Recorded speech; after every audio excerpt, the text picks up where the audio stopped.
What's up, folks? It's painting time. Welcome to Watching Paint Dry here on Another Letdown Media. This is the show where I, your host, Zach, hang out on a Saturday night and apparently listen to the neighbors' fireworks, because that's a thing, and paint miniatures, which is just something that kind of helps me relax and chill and talk to you all.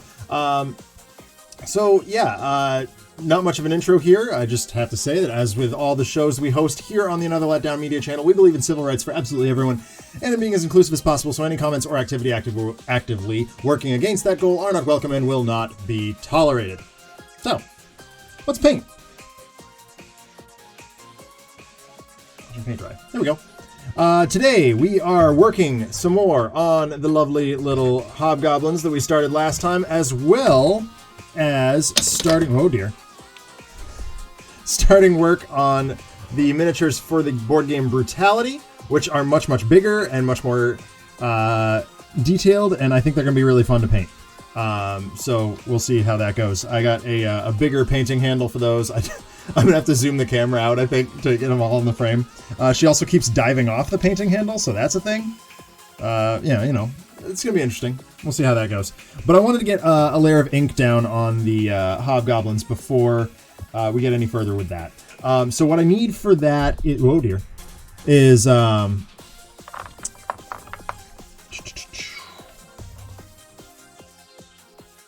need Agrax Earthshade for a lot of it, and I also need Nuln Oil. So right now there's just base coat down.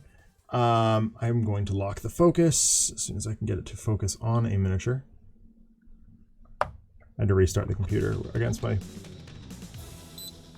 will, so that should keep the focus locked. Okay, cool. All right, I need a wash brush.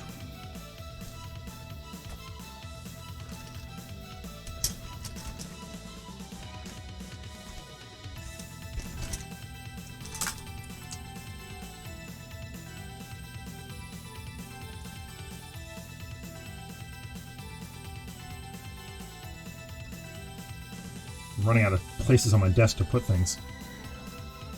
All right, so the reason for the Earthshade, normally with a goblin you'd use something like the Athonian Camo Shade, which is a green tint, but because I want these guys to look somewhat sickly, I am going to use the Camo Shade here, which is one of my favorite ink washes to use.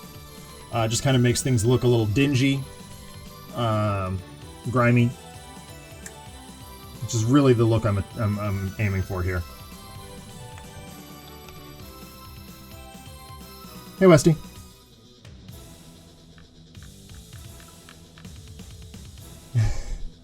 So I swear by the Logitech C series. It's a good 1080p camera.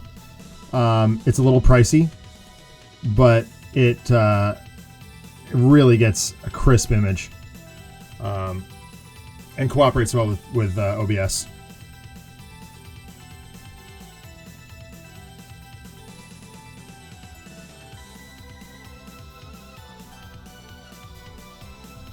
Oh my god, I'm way off camera. Sentinels of Freedom is annoying you? Welcome to the club. Mendari and I had an interesting discussion about it this morning. Largely, I think, hitting on the same points that we talked about on This Is Difficult the other day with Paul.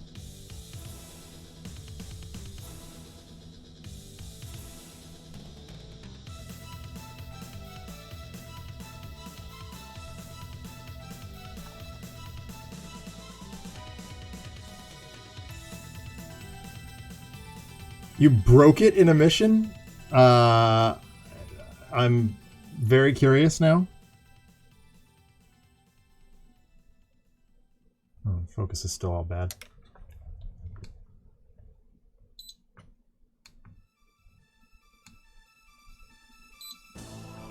Focus on the guy, not my hand.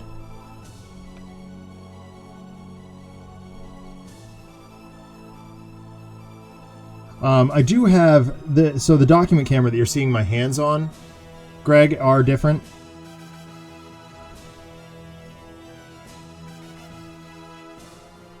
When you say you broke it, Westy, I'm very curious as to what you mean. Oh, you know what?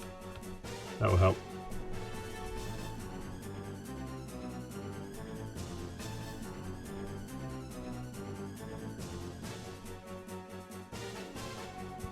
Alright, I think that guy's good for the brown ink.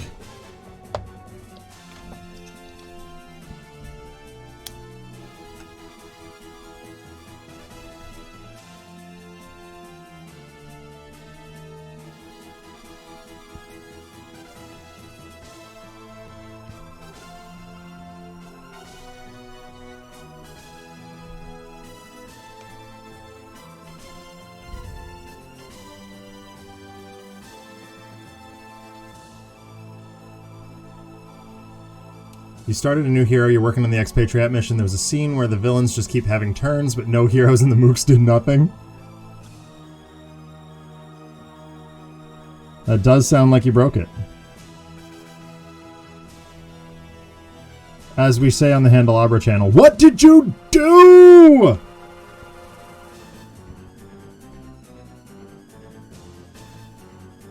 The one thing I will say, Twit, about the Logitech cameras, they want you to get good lighting. And there's a number of ways to do that. I personally went for the 2-point studio lighting. I really want a 3rd point, but the green screen kind of takes up the backlight area in my office.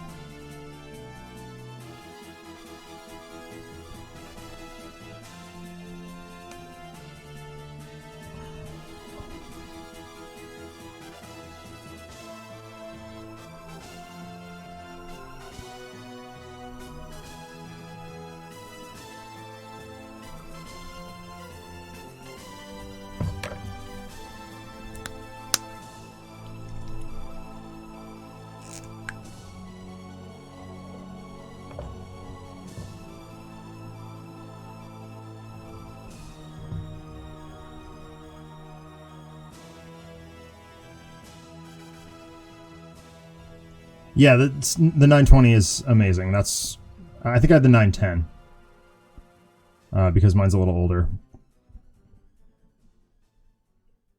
I said I kind of startled Colin the other day because I mentioned that I'd been streaming for over 4 years. And before I got the 910, I was using a really crappy webcam. That's bad, but it's another Logitech. Like it, you know, I will pretty much only use Logitech. I know other streamers would probably say otherwise. I know there are some who use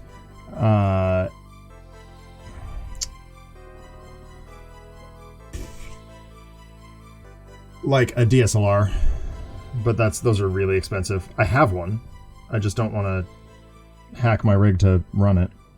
Sounds like work.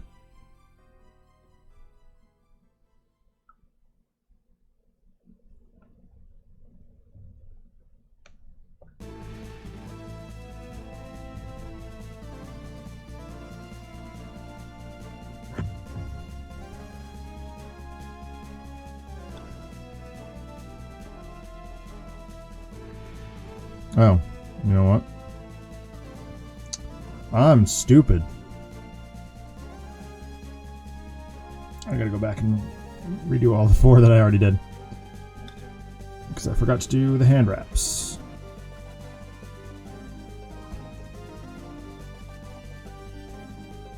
I think I forgot to do a lot of their ears too.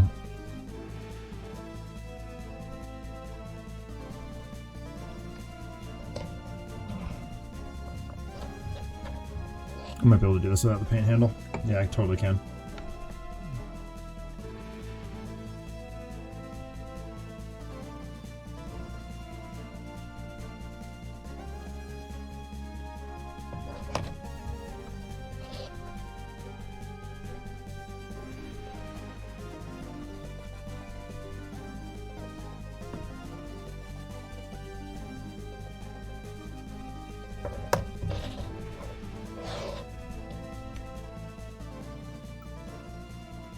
What does FHD mean? Freaking high definition? I don't know. Full high definition. Oh, full high definition. It's full high definition. I think. Depends on what it's in reference to, I guess.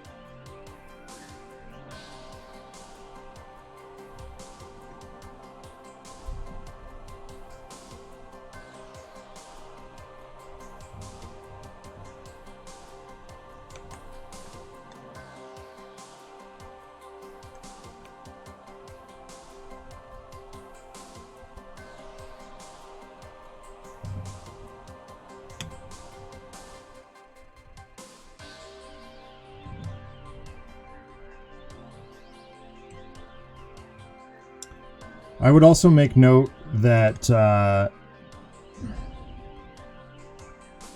building an audience on Twitch obviously is incredibly difficult.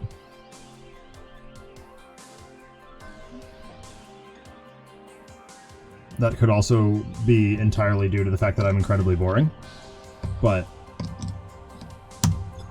it is what it is.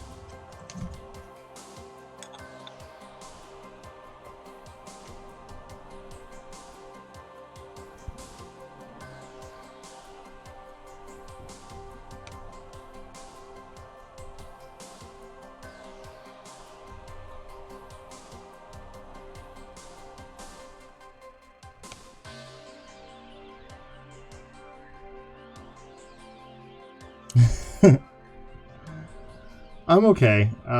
It's been a long day.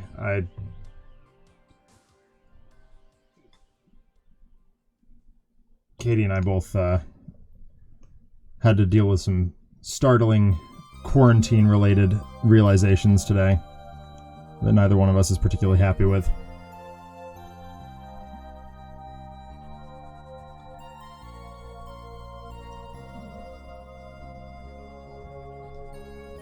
Well, as of right now, you're the only one, Westy, so...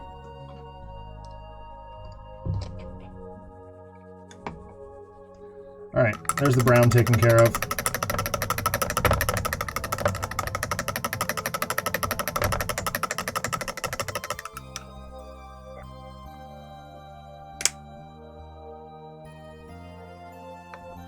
That was a really inconvenient distance to have to reach.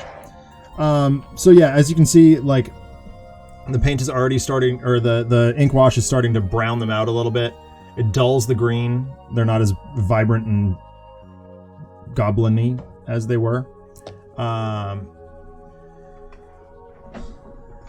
Yeah, it's just... Oh, hey, Schmolly. What's up, man? I thought you were doing Jackbox tonight. Or did that not pan out?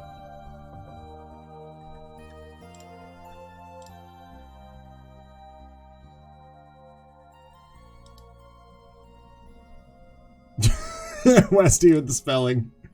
Chalali. Shillelagh? That's rude.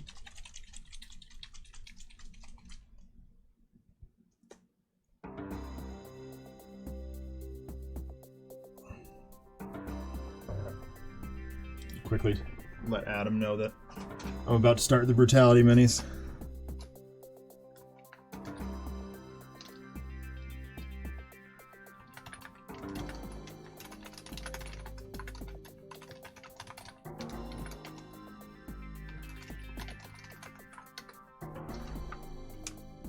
Oh, Gage. Oh, okay. Gotcha.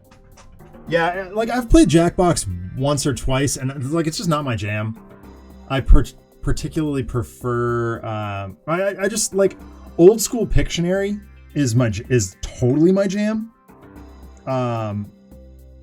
Because of how frustrated it makes me. Westy's here for the cult meeting. We need to get Brian in the chat for that.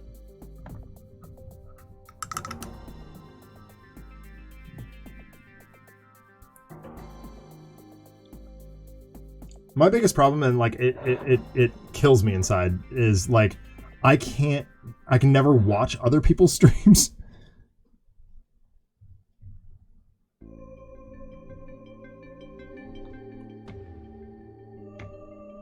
All right. So now I'm just sort of blackening out the rest of his body.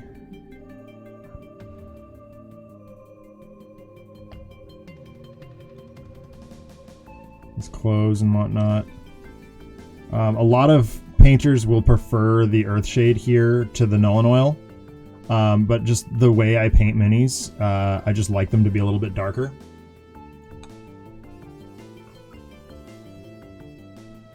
I'm trying a slightly reversed process from what I do on the dwarfs. The dwarfs, I tend to put down the first layer paint before... Yeah. Like, I don't... I mean, honestly, like, Colin is often live when I'm making dinner, or Paul, so I'm often, like, I'll lurk in those chats. Lord Phobos has done a lot of stuff. He's done, like, a lot of music composition while I'm cooking, which is great. Like, that's super fun. Super chill. Because I don't have to pay any attention to chat there at all. I mean, part of that is I'm not a mod there. I offered. But, like... I don't feel any responsibility in those chats. When my friends are streaming, I do feel some level of responsibility because, like, you know, you gotta look out for everybody that we know.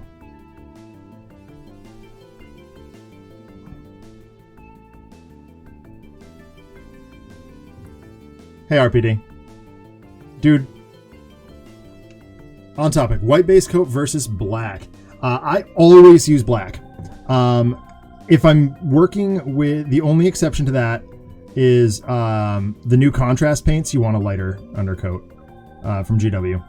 GW is pretty much all I know. But... Oops, that is too much. There we go. Sop up a little bit. Get the knee pads.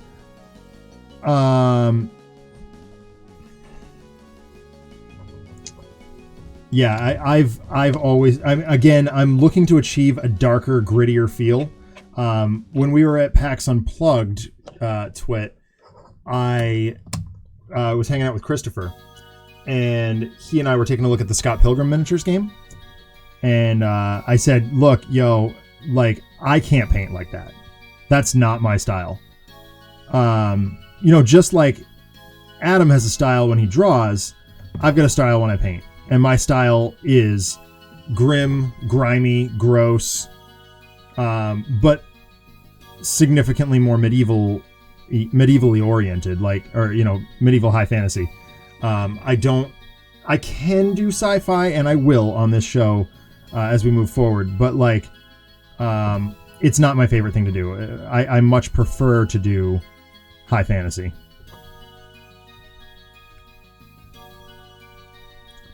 And yeah, the way that I do it, invariably, black undercoat, black ink wash, and you'll see that come through on the Brutality minis really strong. Well,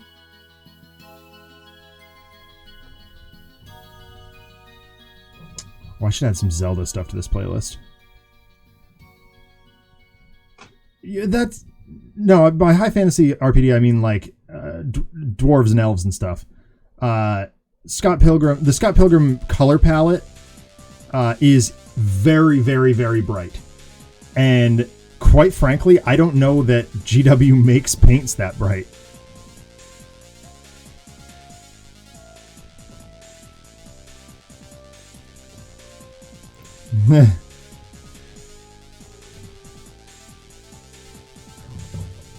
No, I figured, man, but, like, it gives me an opportunity to explain myself, which is good conversation.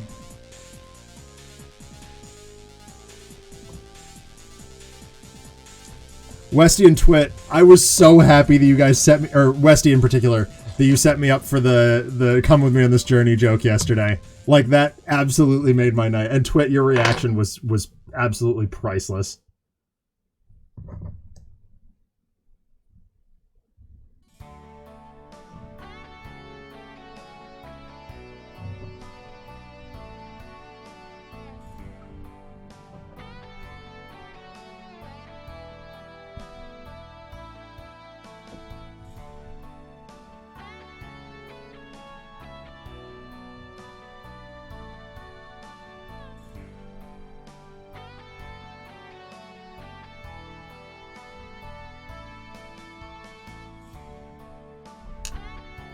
We needed to go on a journey, otherwise we would lose.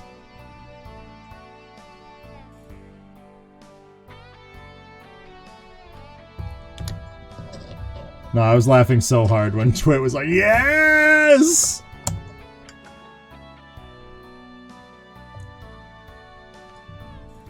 I had to scrub back through the replay just so I could watch that over again.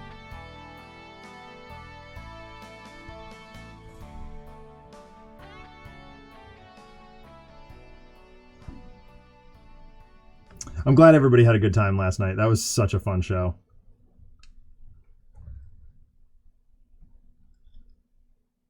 Do we have any leads on who's joining us next week yet?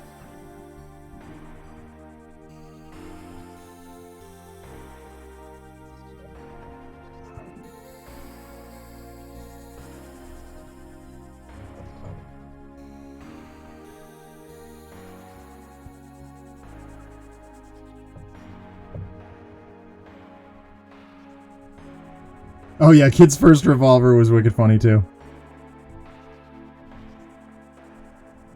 Why do I get the feeling, Westy, that Kid's First Revolver? Oh, hey Morgan and Kara, sorry.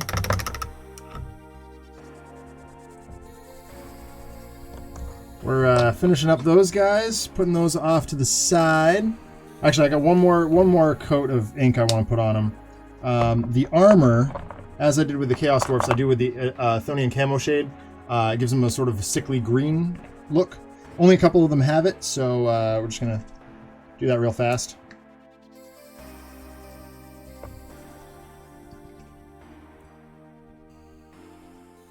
It picked up a language word from Greg at the end. H word. What, Haster?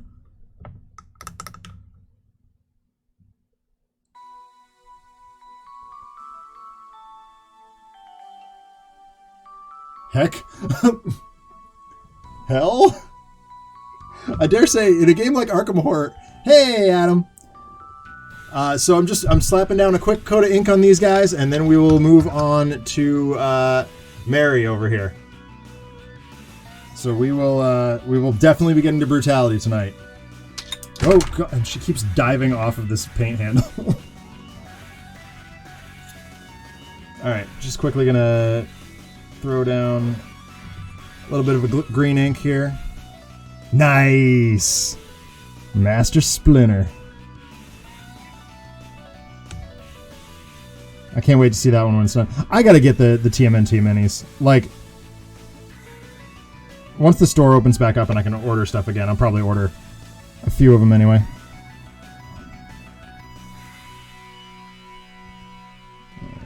That guy's good.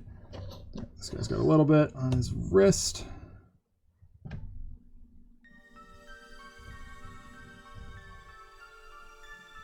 And the shoulder, no big deal.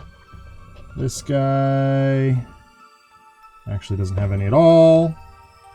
This guy's got a shoulder spike and some chains on his, around his ears, near his ears. Oh, and he's got the plates over his eyes too. Well, because I gotta branch out, RPD. Like I gotta learn new techniques, and I feel like Turtles and like Batman and stuff like that are good intermediary. Because I would love to be able to... My point was I would love to be able to paint things like the Scott Pilgrim minis at some point. That said, I've heard word that you're just going to be able to get them painted, so maybe that won't happen. But...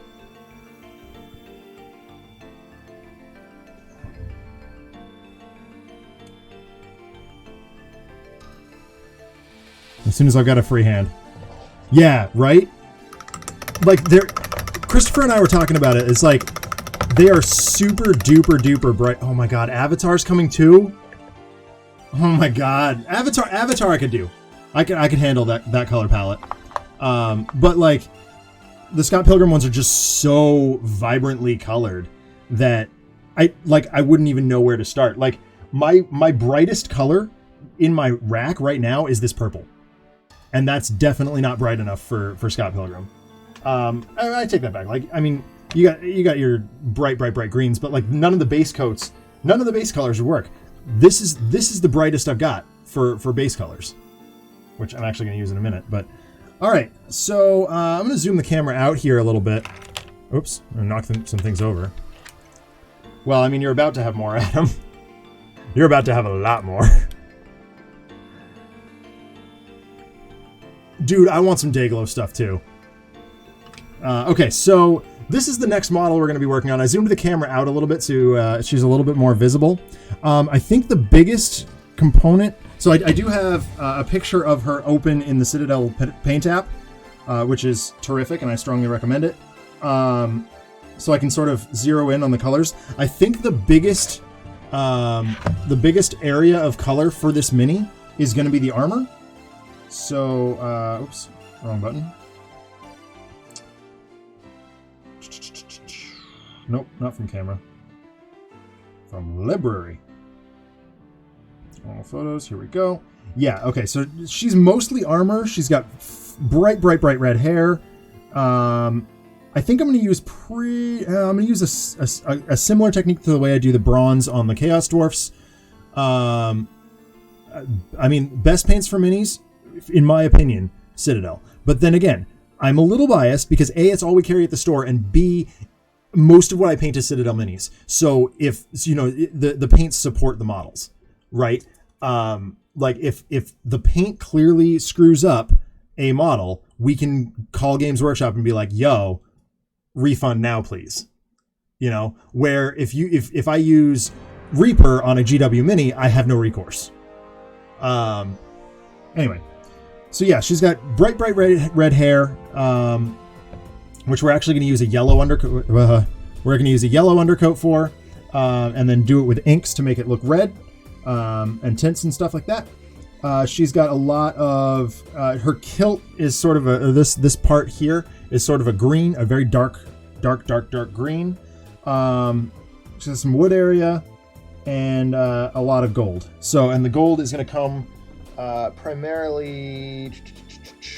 We're going to start with this dark Balthazar gold because I think that's going to achieve the look we're looking for. We're going to see a lot of Nuln Oil here because of the art style in Brutality. Basically, anywhere it tells me to use an ink, I'm going to be using Nuln Oil.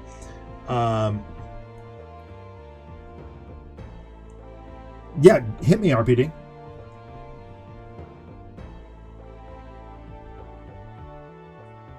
A lot of people use Reaper.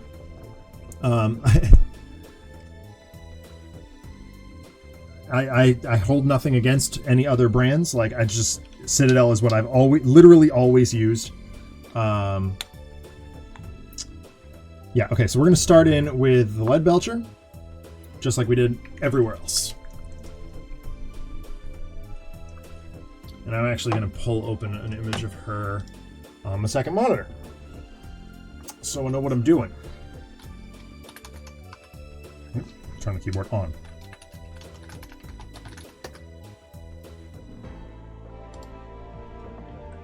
And it's not the minis I'm looking for, it's the...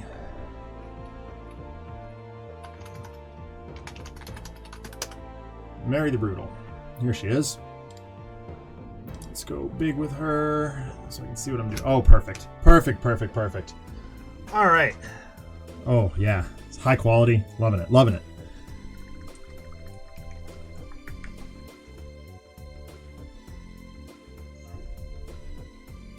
Yeah, Reaper, Vallejo, Army Painter, all really good. I like Citadel just because it's, I mean, hold on one second. Like, I'll go into the well here.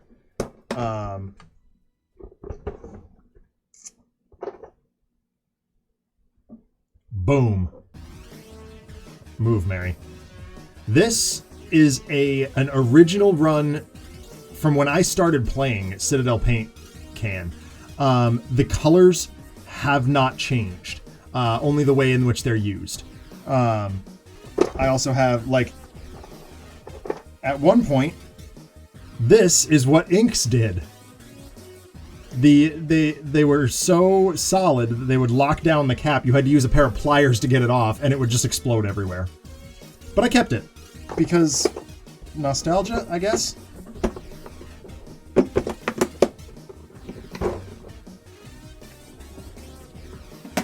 So I've been into the Citadel color stuff for a long, long time. All right, so I'm gonna go find my base coat brush here, and we'll start laying down the foundation.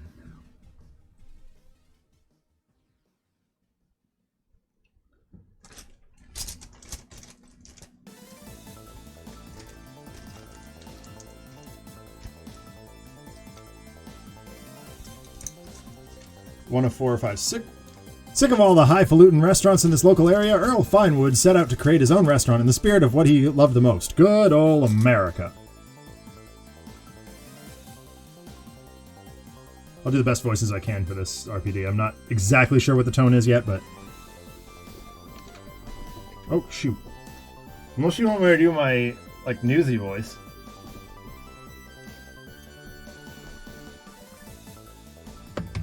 Alright. This painting handle is probably done for the day.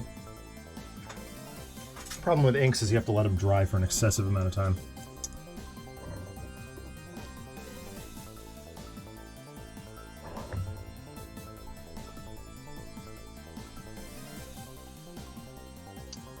Alright, Mary, let's do this.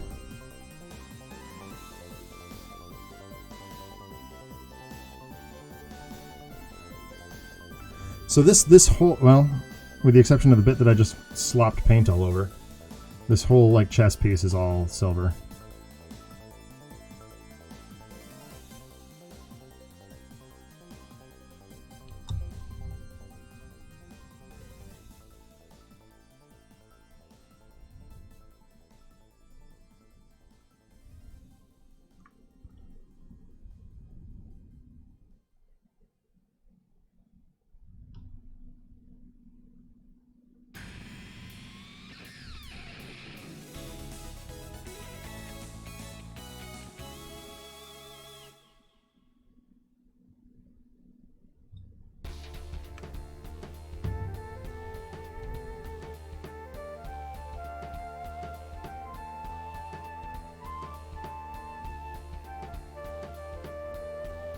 This model's gonna look sick. I'm really excited about this model. Like,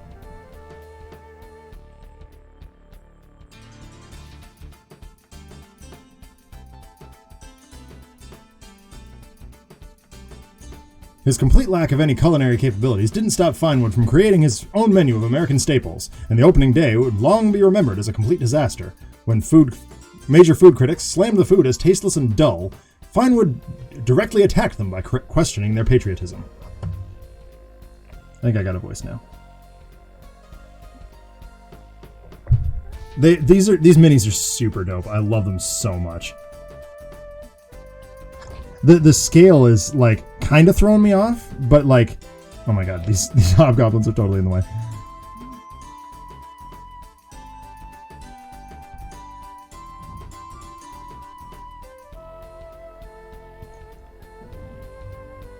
Looks good. Okay, so this piece is silver around the outside.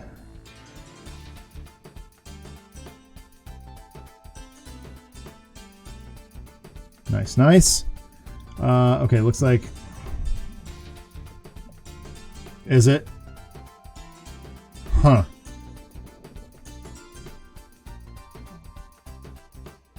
Okay, so it looks like around this skull piece... Adam, I have a question for you. Did you and Ness watch The Good Place?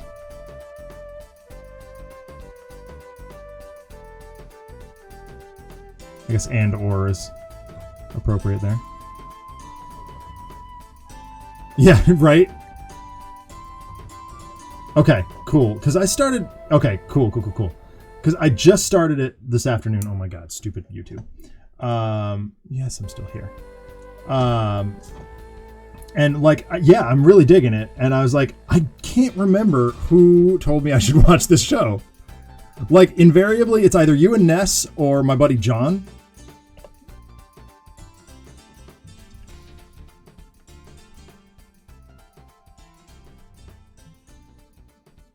Also, oh my god, DuckTales today.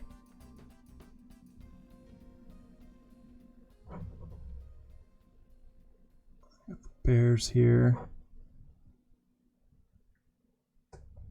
So what I'm going to do with these brutality minis is I'm going to go through them one at a time as I work on other projects, because I've still got a boatload of Chaos Dwarfs to finish.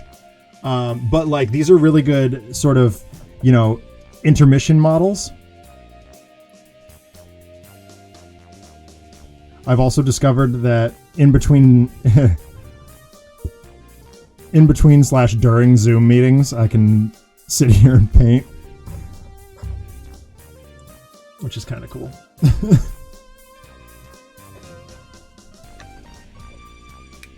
All right, there we go. Good. I'm glad I'm not just insane here. It was like the first couple of episodes, I was like, this is really weird. Like, am I actually enjoying this, or am I just...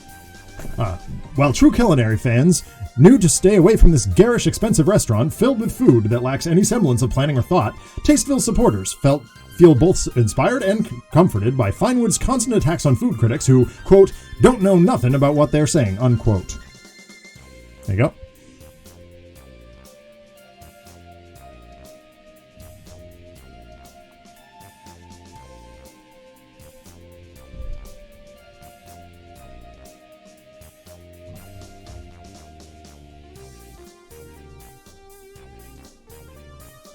Yeah, when I killed the feed last week, I was still working on the... Wow, my brain is just all over the place today. When I killed the feed last week, I was still working on Hobgoblin's skin. And I was like, oh man, if I want to start the stream with inking and just move right into Mary... that's what she said. I need to make sure their skin is all undercoated before I go live tonight. So, there you are. Did that.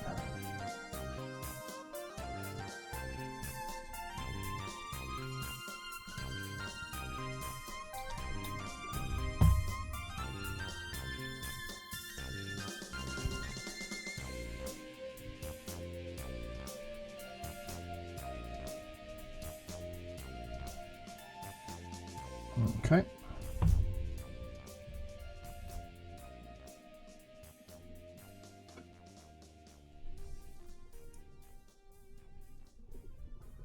Alrighty.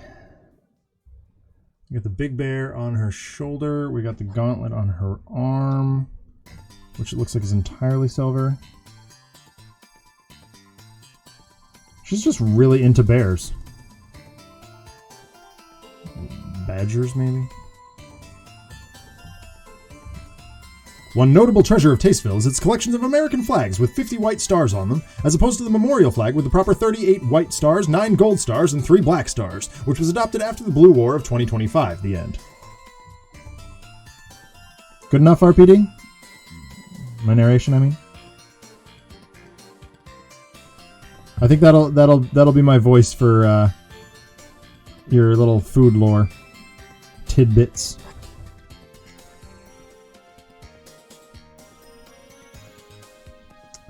I've also embarked on my my obligatory rewatch of my favorite sitcom, Scrubs, because Zach and Donald have started doing a podcast, so it's kind of the episodes are like loosely based on each episode of the show, but enough so that it's compelled me to watch 1 or 2 episodes a week.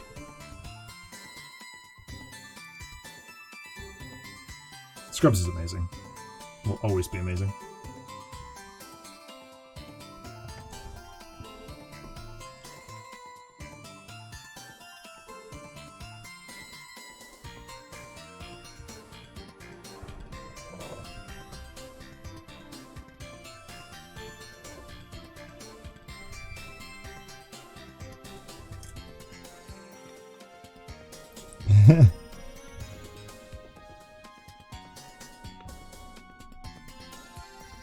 Yes, RPD, exactly correct. Entirely exactly correct. Oh, jeepers. Yeah, she just keeps diving off this paint handle. But it is useful. Just keep a count how many times she falls off here.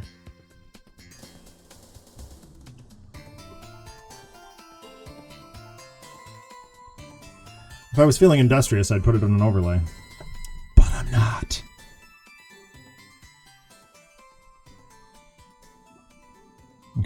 nose is gold. Nose and trim and forehead piece and stuff.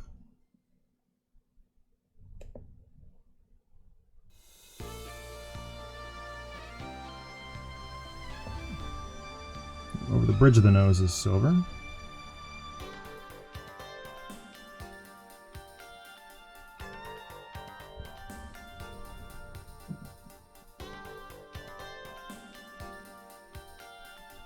Ears are silver, yep.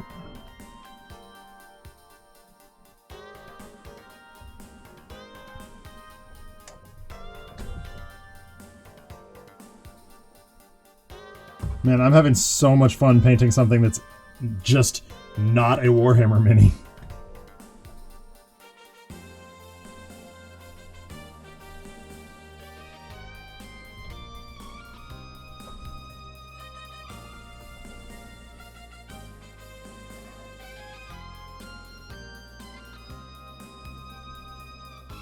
Okay. Quick thing that I can't see very well in there. Okay. Okay, got it. That's 2. Oh my god. she's just fallen off the thing another twice. Again, twice.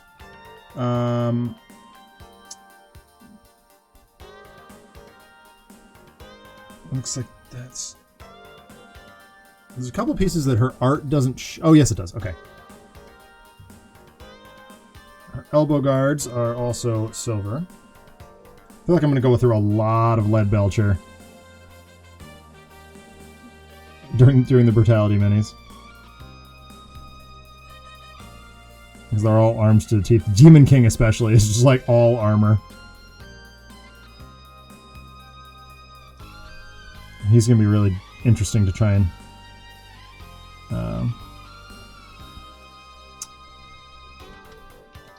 do. Scrubs is amazing until it isn't, and by that I presume you mean season 9, which Bill Lawrence referred to on the podcast as the season that didn't happen.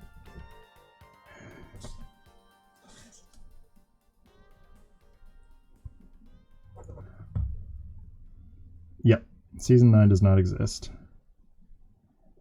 And like, I will not defend season 9. Season 9 was rubbish. But there were a couple, yeah. There were a couple of just really there was a couple of moments to me in specific that were really nice or really special. The actress who played Denise in seasons 8 and 9 is actually a high school friend of one of my now coworkers, and I knew her a little bit as well. So she was struggling with a specific thing that Bill and company had asked her to do, which involved some amount of costuming. And she said, hey, you know, Bill's giving me a little bit of leeway with this costume montage that I'm supposed to do. What should I do? And she put it up on Twitter, and I was like, Eliza, you're from New Hampshire. Rep the New Hampshire thing.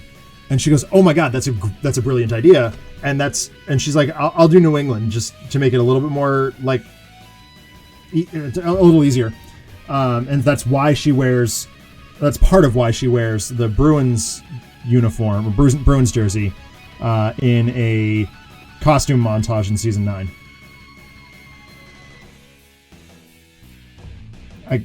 I definitely can't claim all credit for that. There was a much longer conversation amongst many, many people on Twitter. But that was the very early days of Twitter when you could actually get someone's attention.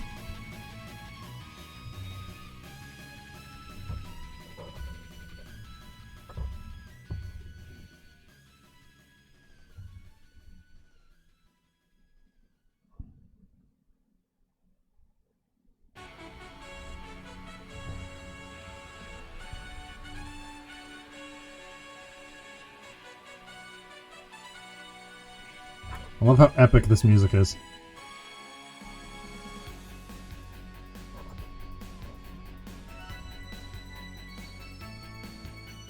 I did get that.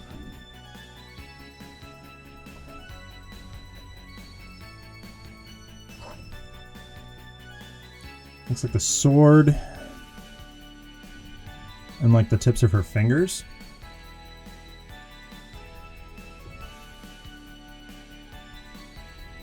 Yeah.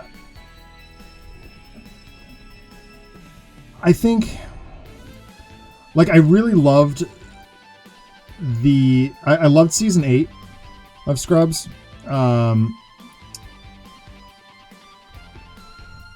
But there were definitely bits of it that I was like, what, no.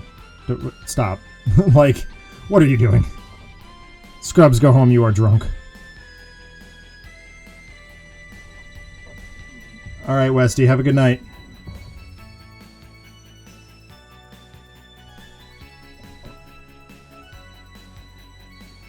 Alright, let's get the sword done. Most of the sword is gold, but the edge is silver, so this is a little odd, but... in Magical Christmas... I'm hoping we can live in Magical Christmas Land a little bit and patch it up in post. Which, as a video editor, there are words I should never say.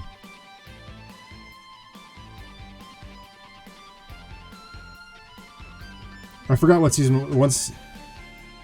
Yes, so correct. That was the end of season 4. Season 4 sucked. I hated season 4 so much.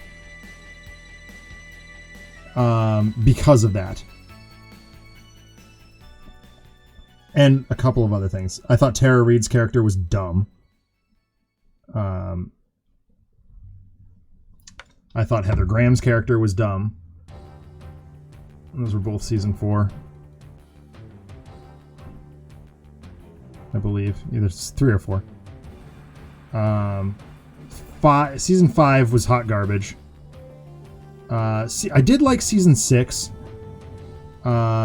Because Elizabeth Banks. I need to pull this away from you.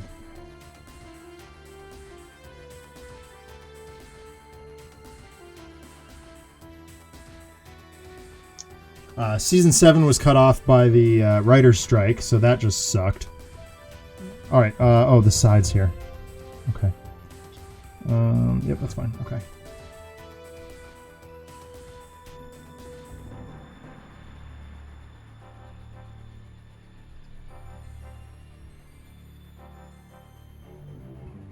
But yeah, the whole, oh my god, I don't love Elliot thing that's a load of hogwash.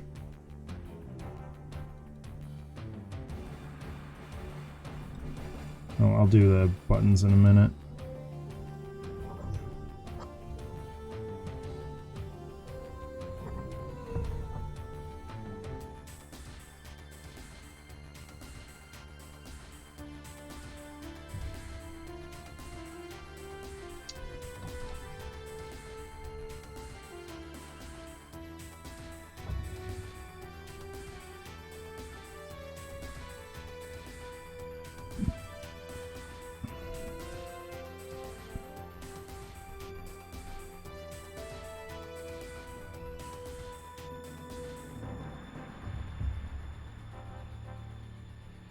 I'm making a bit of a mess here.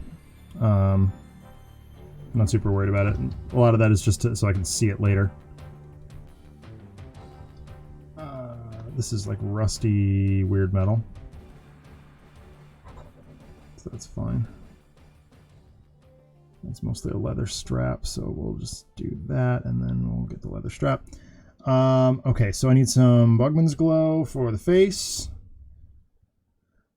And then I guess I need to start laying down some of that gold.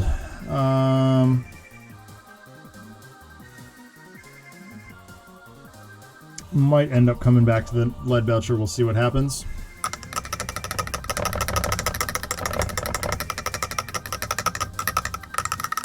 Quick check on the hobgoblins.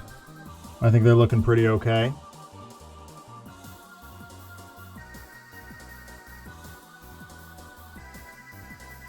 color tones are looking good, so that's good.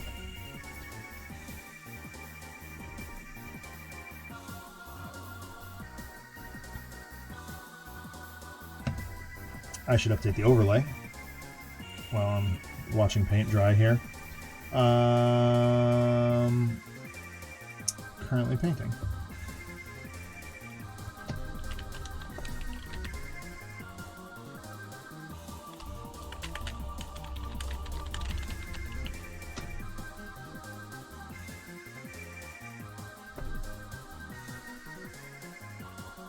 Oops, too big. Oh my god. Cooperate, thank you.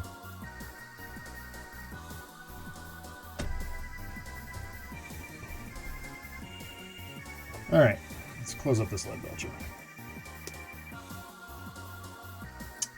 What did I say I was going to do next? The, Bugman's Glow. Yep.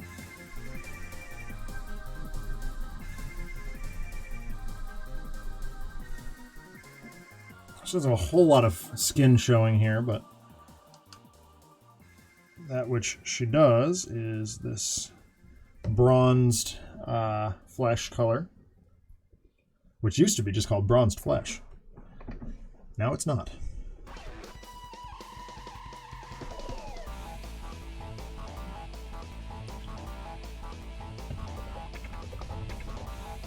Come on.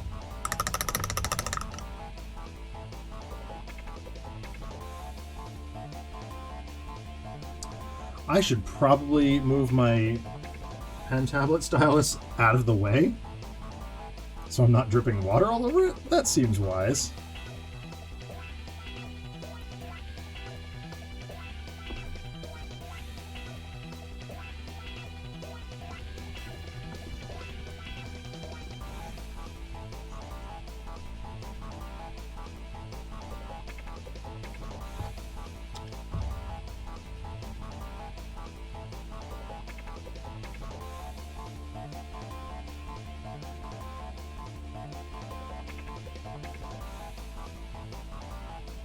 Have a good one, Shamali. We'll talk to you soon.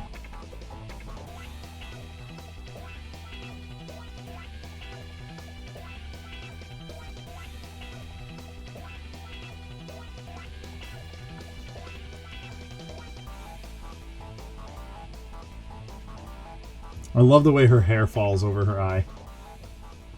It just makes her look so badass.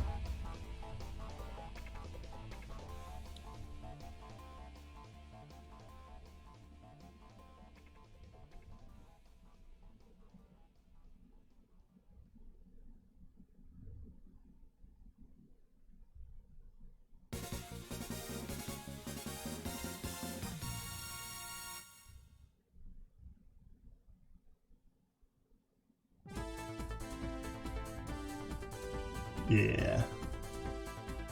That looks dope. I'm happy with it. Alright, there's some leather kicking around.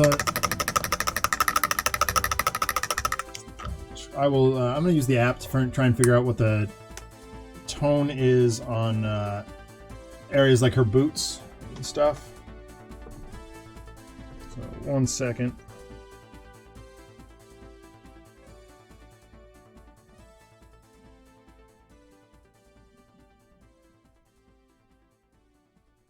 Mornfang Brown, Egrex Earthshade. Excuse me.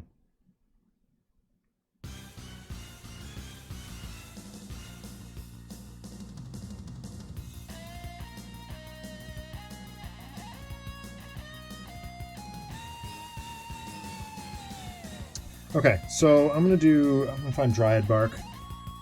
We're gonna go with a dark brown for the ale horn there.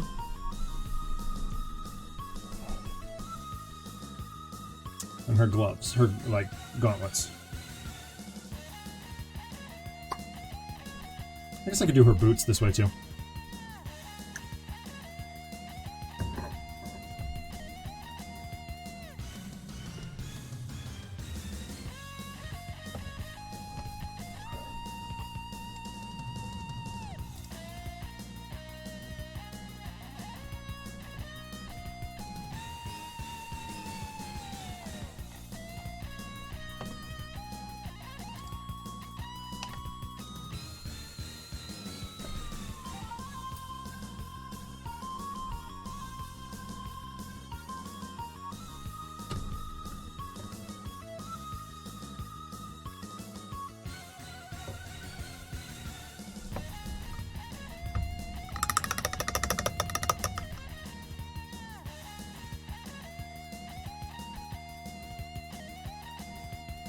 All right.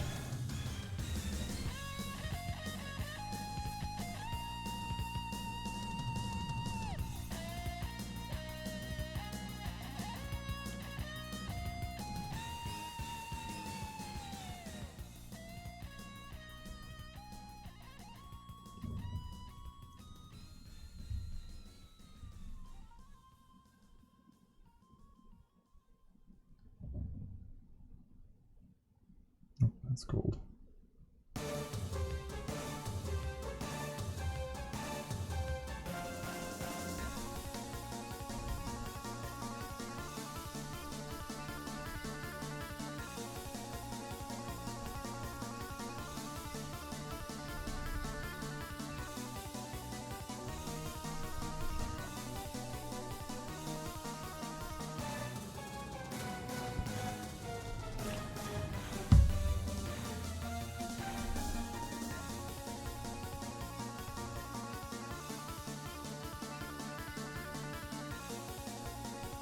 Looks like I'm gonna have to bring that lead belcher back for part of these boots. Ow.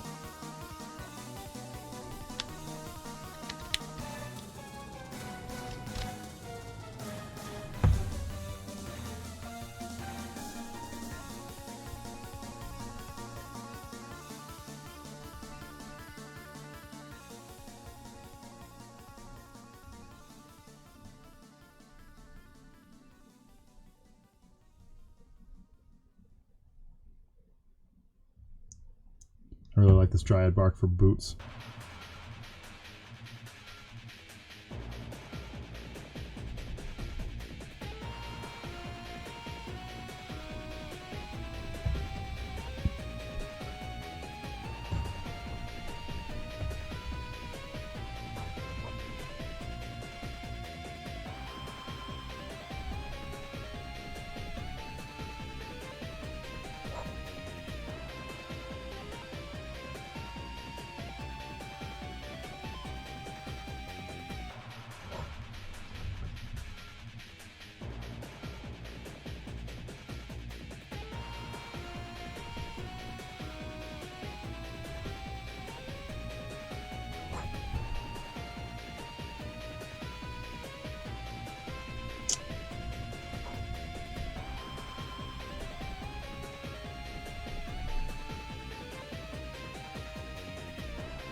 That boot looks solid.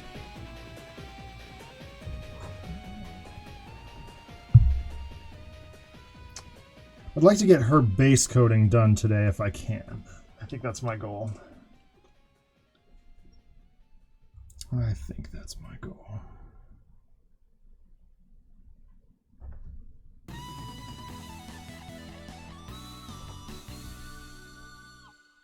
This is the Megaman X6 soundtrack that we're in right now. Personal favorite of mine. Unfortunately, this is PlayStation era, so it means I did not play it.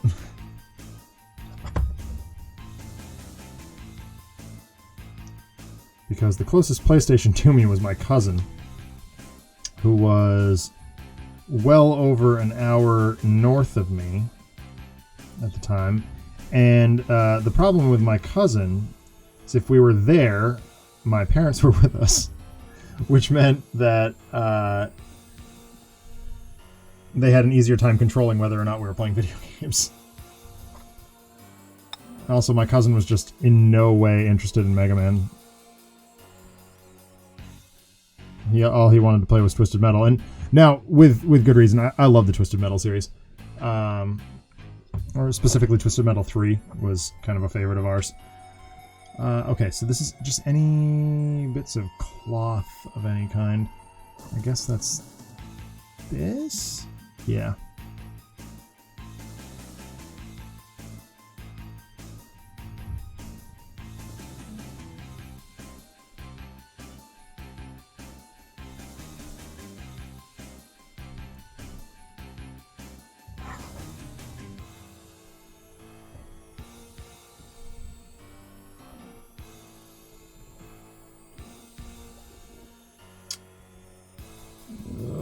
can I get in there? Yes, I can.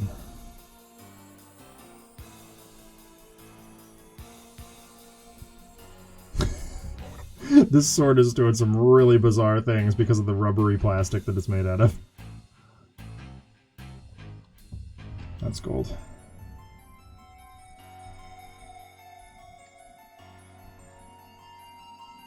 Her pants are green, which is very familiar to me because all my dwarfs have green pants. I guess I can do her belt too. This. Go back over it with the lead belcher for the studs.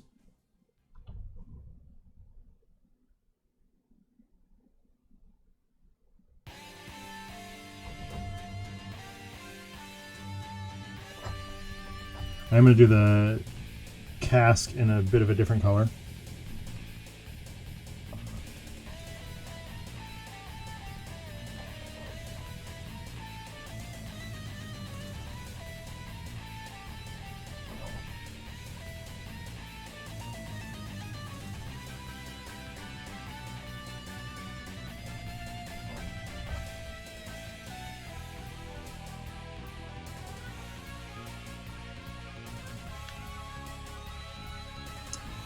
I did add a bunch of new songs to this playlist too.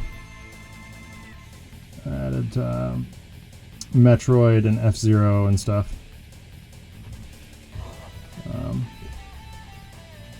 Because reasons.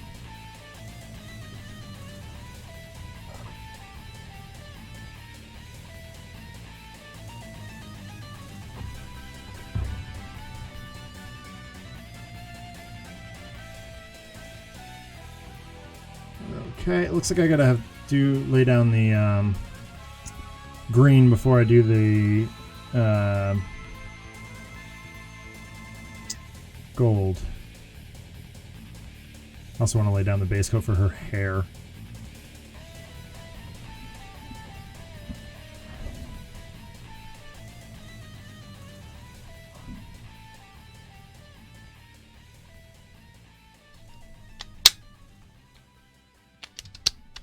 It's like the 5th time she's fallen off this thing.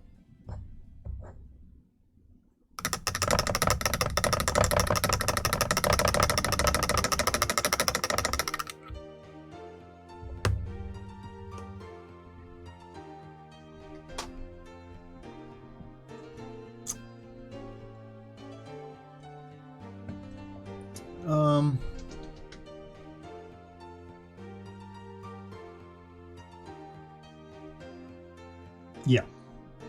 Let's go for the dark brown. We'd like to buy 500,000 of these and paint them dark brown. We don't want anybody to see them. George Carlin on flamethrowers.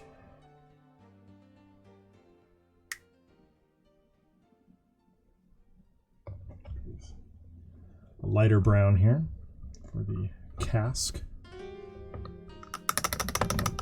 Pop back to lead belcher for just a minute. Patch up some of the mistakes I made. And we'll move on to green, then gold, then the hair. Probably in that order.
The thing I am learning about these paint handles is it allows me to get a full hand grip on a model. Even if I do, like in this case, I have to put my finger on her base to hold her to the thing. It allows me to grip it much more securely.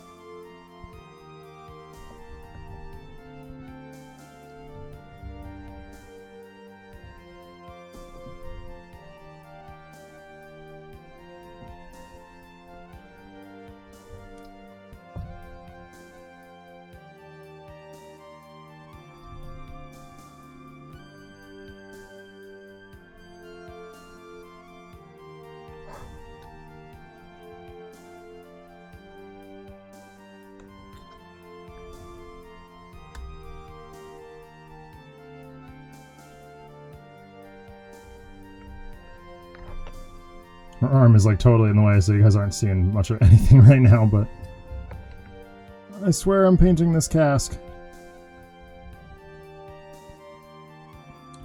Okay. I think that's the only thing in that color.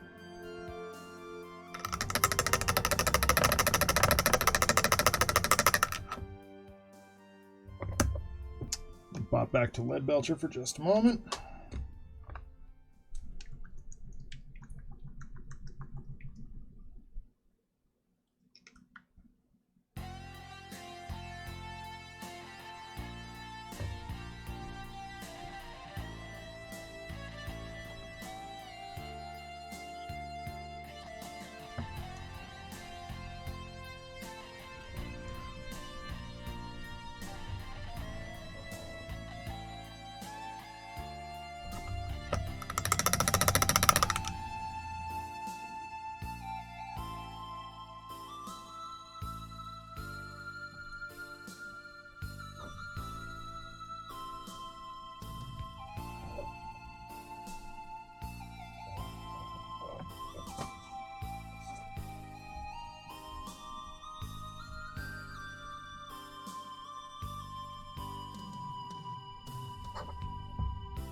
I'm like jamming my nose into my microphone right now.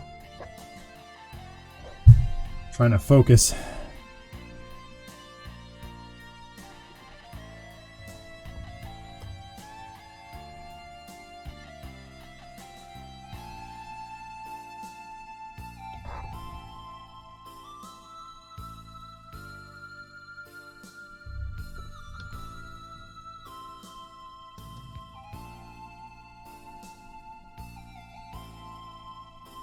One of those rare moments where using the monitor actually helps.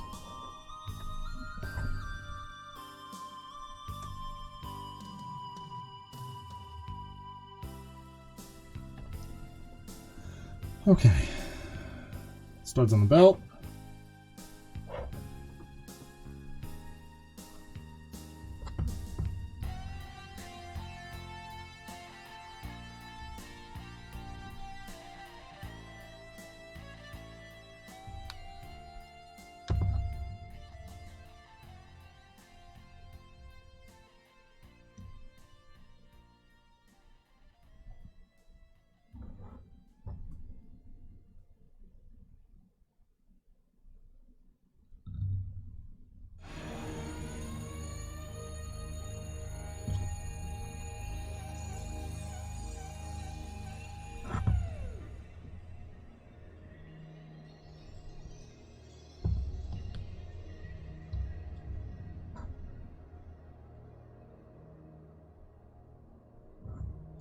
All right.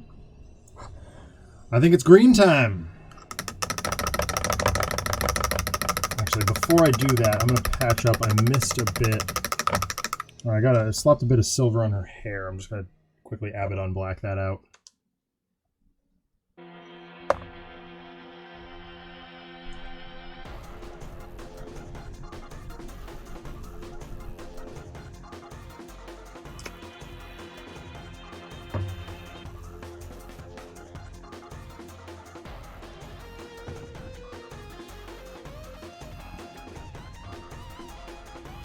Oh dear.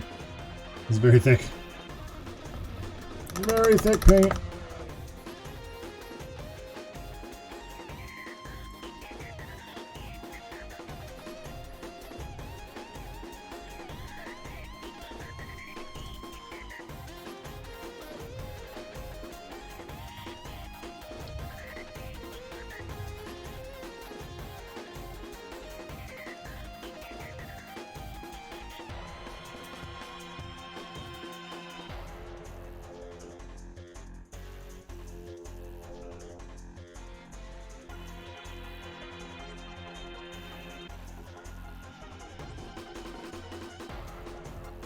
Okay. Actually, there's a little on her belt piece there. Oh, sorry. Did not mean to smash my hand into the mic.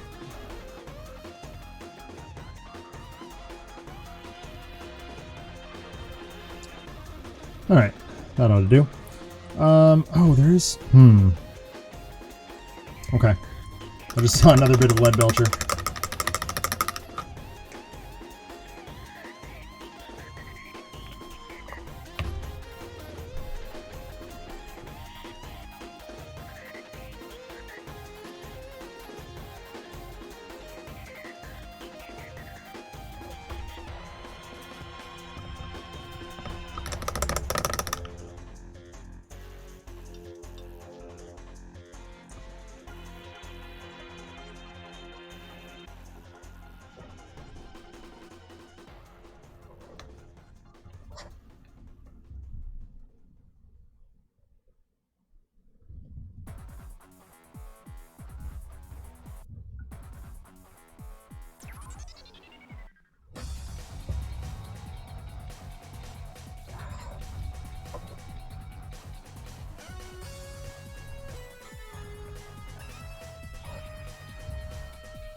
I'm trying a thing here. This may not work the way I want it to, but we shall see. I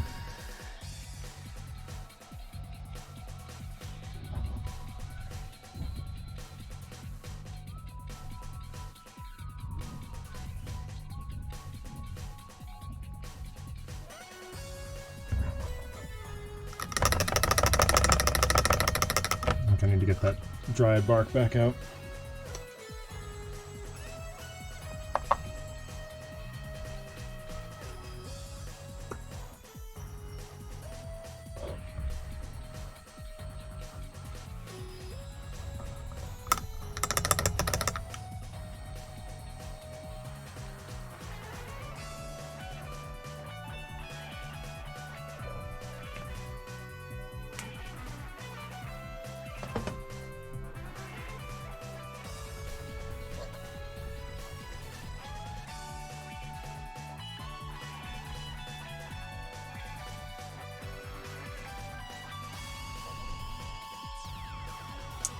Yeah, I guess I like that.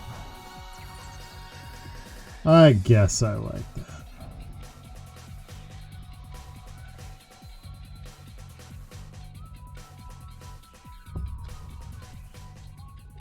I'm just further accentuating her her gloves that she's got on underneath the armor.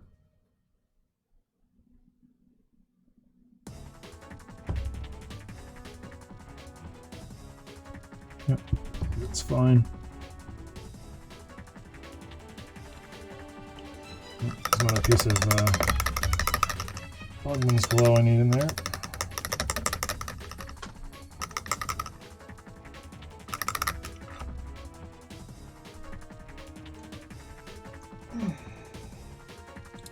That's got a drain, which means I hydrate. Hydration is important. It is important.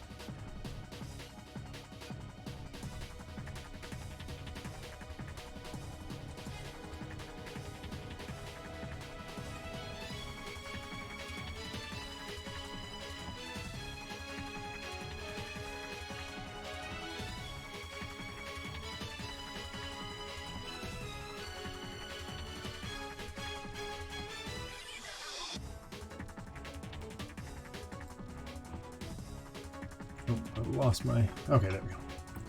Almost lost my reference image. We're good.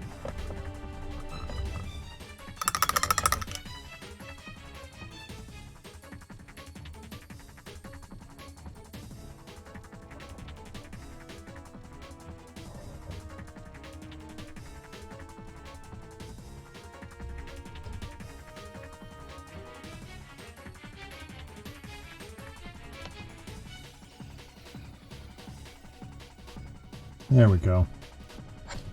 Her neck was causing problems. It extends down into her armor, so I didn't notice it at first.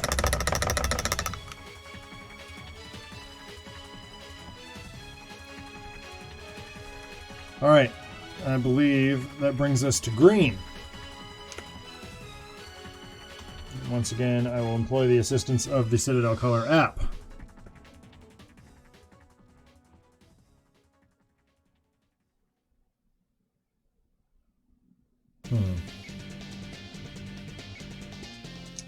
Castellan green. I don't know if I have that one. I do not. Joy.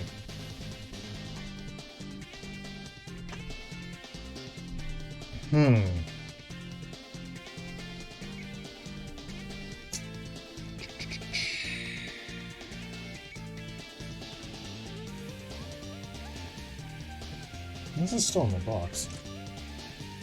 Might be. Doubt it, but it's possible.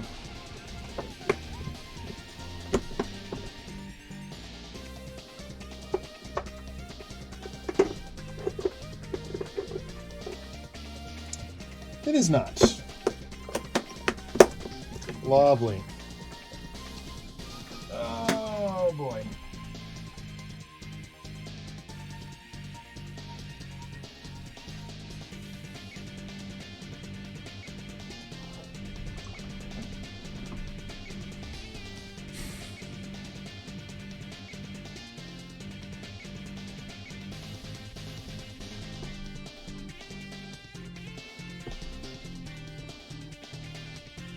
You know, I think this Wa flesh will be fine. It's a little darker than I wanted, but I think it'll be alright.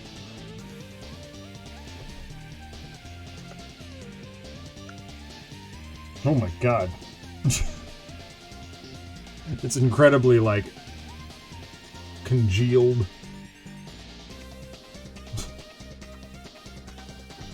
Guess it's been a while since I've employed this one.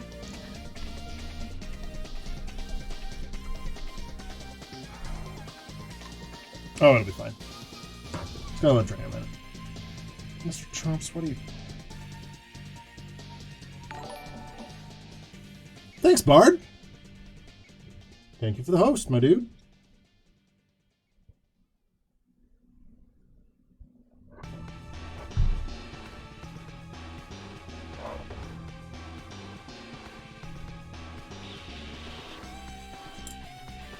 Yeah, that'll be fine.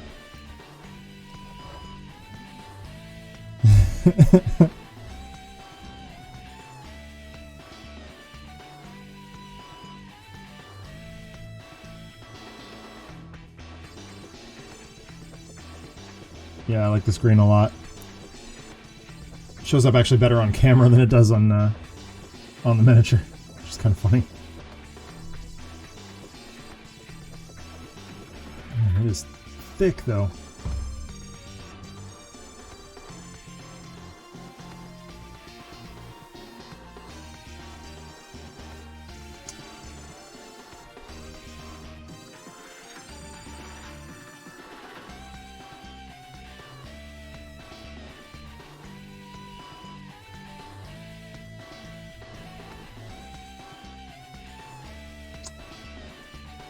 I'm painting something a little bit bigger tonight, Bard.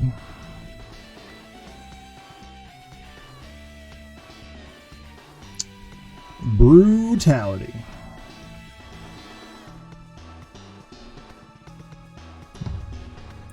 Yeah, these minis are freaking dope.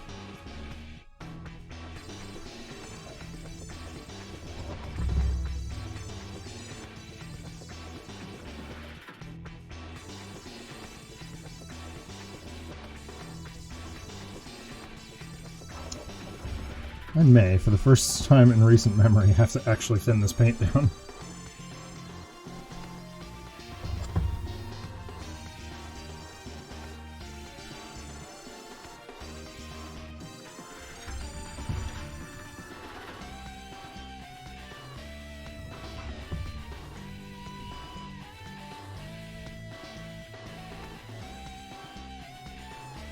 Well, it seems to be behaving now.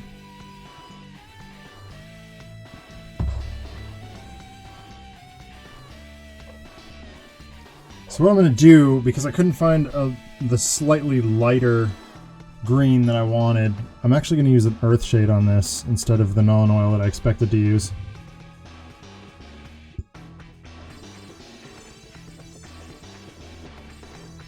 I think before next week's show I'm going to have to go to the store and get some more paints.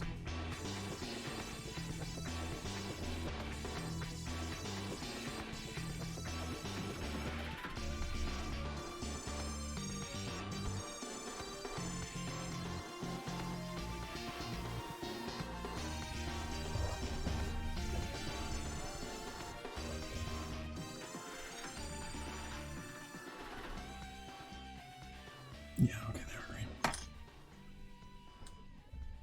So normally from the artwork I would think that her pants are brown, but I looked and there's like a corner of them that's green. I'm like, okay, well, guess we're making them green then.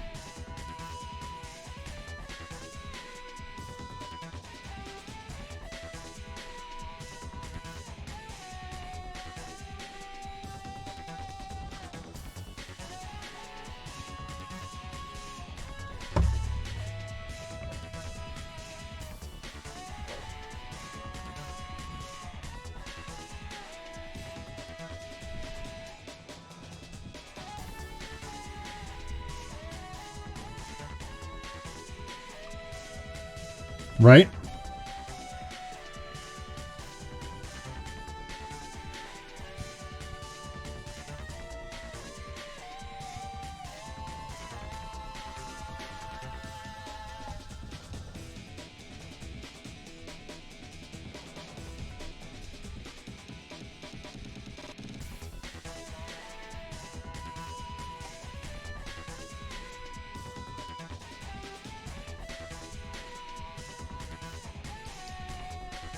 Oh, this is awkward. I'm literally painting through her legs.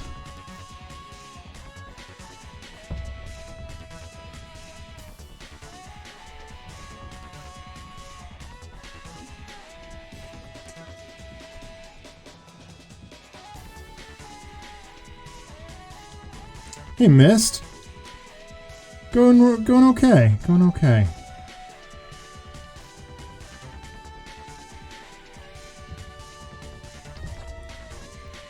Oh, Bard, be nice.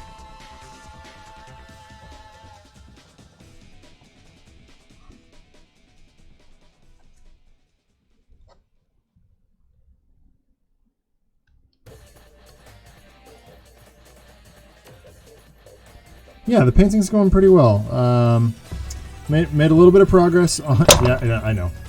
Made a little progress on the hobgoblins. Got them browned and. You know, looking good. Ink wash. I need to reset my brush here anyway, so her jumping off the painting handle is kind of timely. And we've moved on to Brutality. It's been a long time coming, but Adam's been requesting it for weeks, so I figured I'd bust out one of my favorite characters, Mary the Brutal.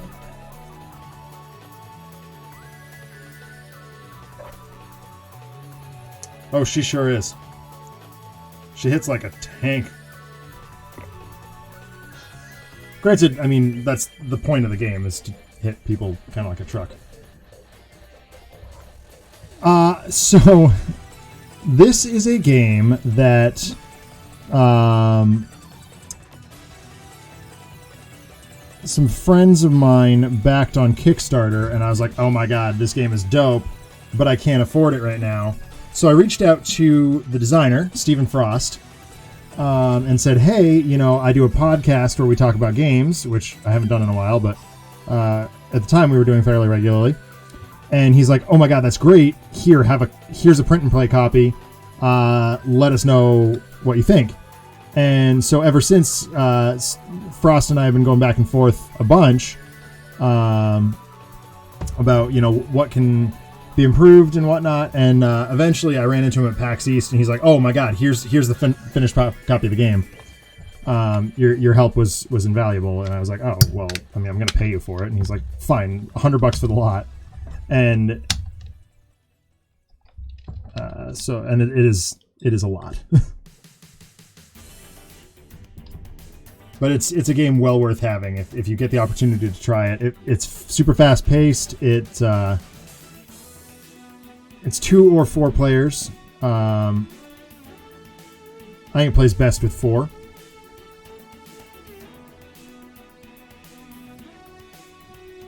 But that is one man's opinion. And it definitely, like, the name of the game is Brutality, and it lives up. It lives up to the name. That is a drinking horn. Bard, that's a horn.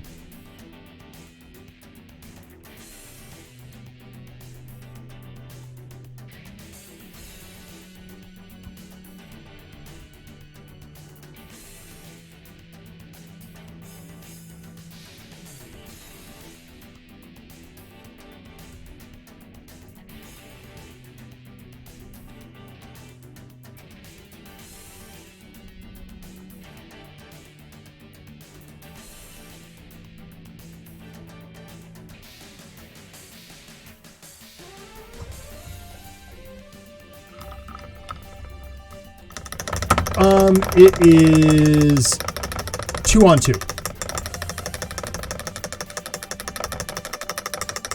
Dude, I'm saying, RPD, I am right there with you, dog.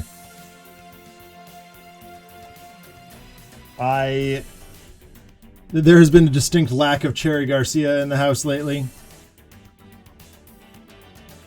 My wife fixed that today. She got me 2 pints to carry me through the next few days, and I'm like, yeah! I showed up to Dungeons & Dragons the other night just eating Ben & Jerry's out of the pint can. I thought Westy was going to kill me.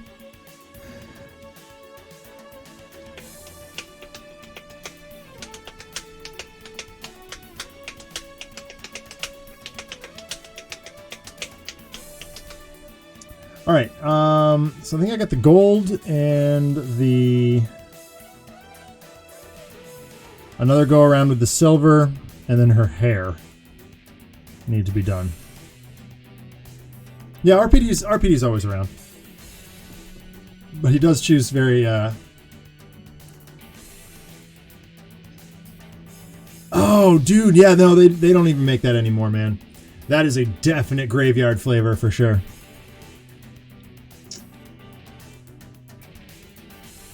Definitely graveyard flavor. That said, I have visited the flavor graveyard on a number of occasions, and I'll say there were a couple specific, interestingly absent.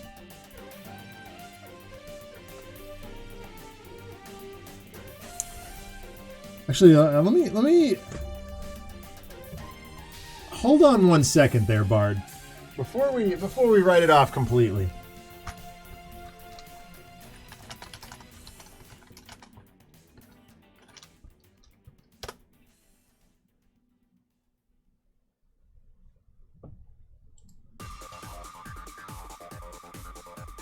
Oh, I take that back.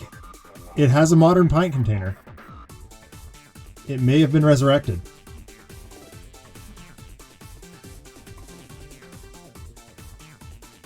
No, I think you're good. I think Urban Bourbon is still available. You just got to dig for it. It's a tough to find. But thing I found out last time I was at the Ben & Jerry's factory, which is fairly regularly, if you find a retailer that carries Ben & Jerry's, you can ask specifically for a flavor and they will get it. They can get it.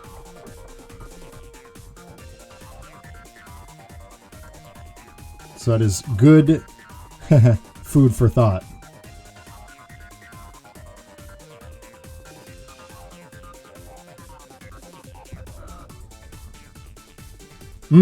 Yeah. That'd be a good gift. All right, please, Balthazar Gold, don't be dead.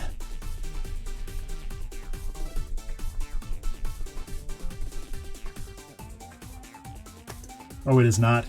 This Balthazar Gold is very much alive. It's alive! Sorry.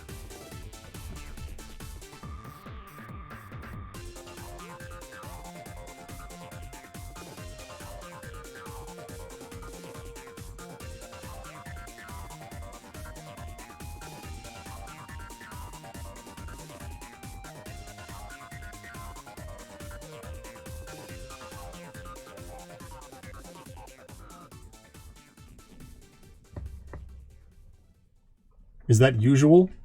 What? Me shouting, it's alive? I just haven't opened this particular can. So, when I'm doing the Chaos Dwarfs, I skip the gold because they're more oriented in bronze than they are in gold. So I go right for this Brass Scorpion, which doesn't look quite as impressive in the can as it does on their shoulders, for example. But I think in this case, we're going to go with the gold. Go for the gold. There's a slight wind blowing from the east, and if he can't get his spot caught in the pole, he could really go for the gold. Here he goes. Oh, you're killing me, Miss Drake. Ben & Jerry's is life.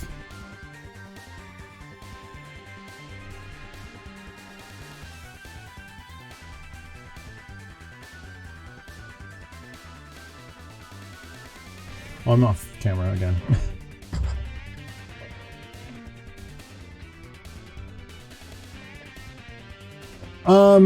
Yes. Or, no.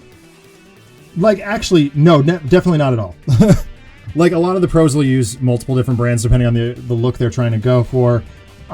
This is the only brand that my store carries. And therefore the only one that is free to me.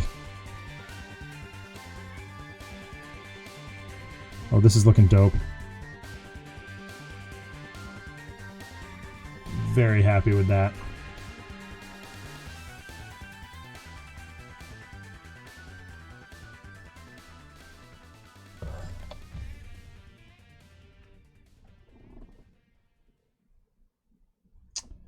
So, RPD, it sounds like you and I are in very much the same boat.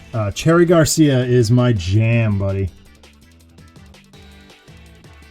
Oddly, I'm not a Grateful Dead fan either.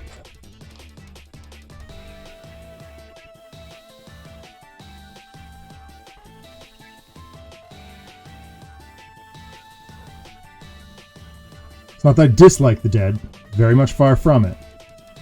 But I am definitely not a fan either. And if my buddy Rob heard me say that, he would probably, like, castrate me.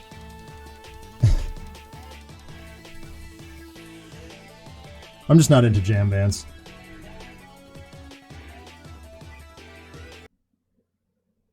Stupid YouTube. Half a second. Get the music back. There's gotta be a way to turn that off. Mm-hmm. Yep, for sure, for sure.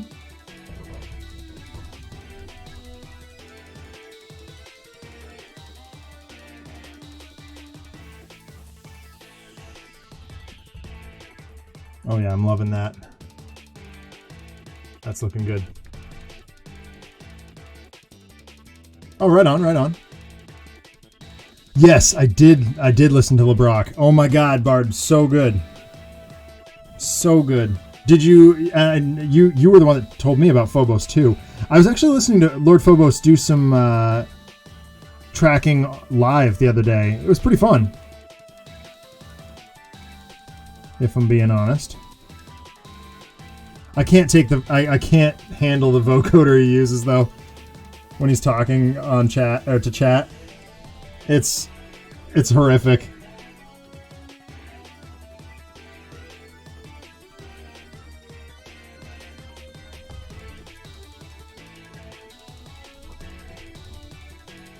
Oh yeah, for sure. He actually, Twerp was streaming together today. They were playing Mario Party, and he had the vocoder like duct taped to his helmet, and I'm like, oh my god, I can't. I just can't.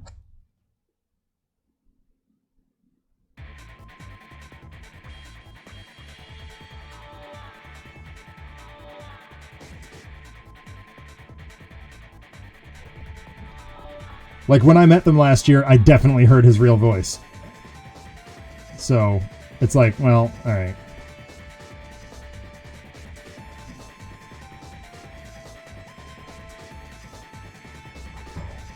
I have a fancy local ice cream place that does some incredible watermelon, fancy strawberry, and white chocolate. Ooh! Very nice, RPD. Apparently, Jenny's did a collaboration with Stone Brewery around there. Something I can't pronounce. An Aztec-centric spicy what? That sounds so good.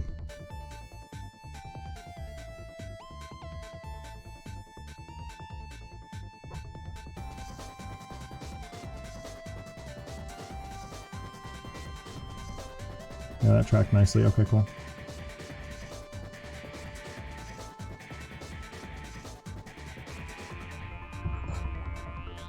Zankoveza.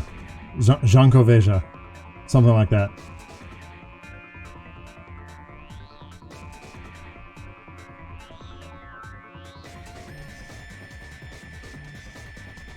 Dope.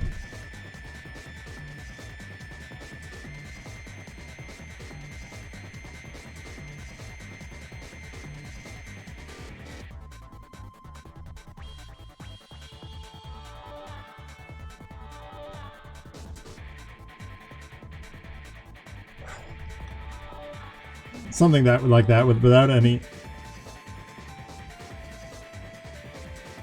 Jakoveja. Yeah. I don't know, man. Pronunciation is difficult.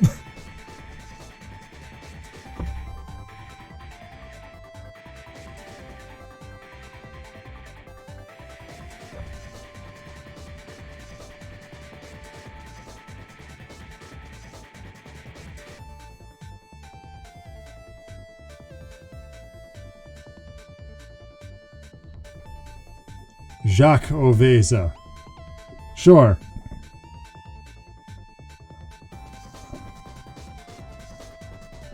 Sure. Didn't change the meaning at all. My inability to pronounce things changes the meaning absolutely zero. But it's fun. It's a fun exercise in futility.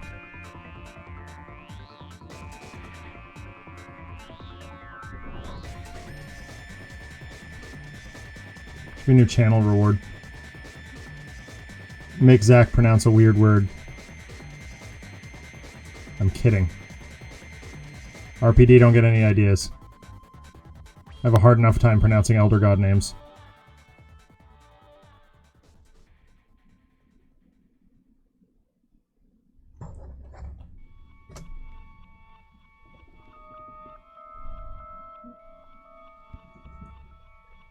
RPD'd start giving me weird Danish words.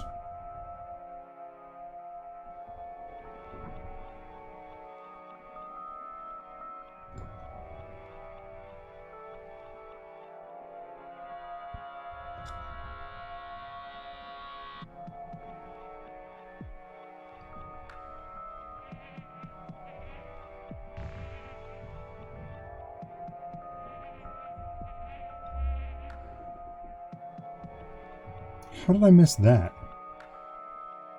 I missed an entire bear with the silver. Let's go back and fix that.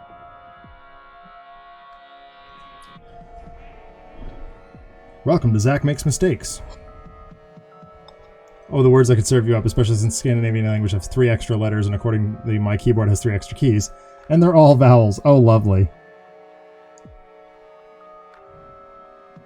There was a time, not too long ago, where I briefly considered learning Finnish. But then decided I didn't have time.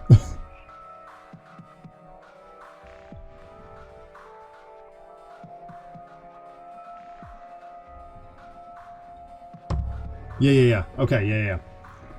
All I have seen. I am familiar with those vowels in some way, shape, or form.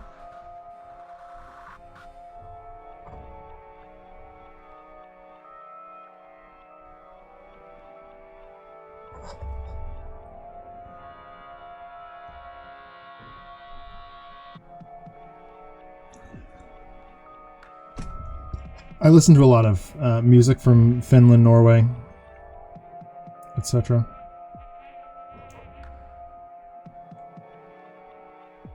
So,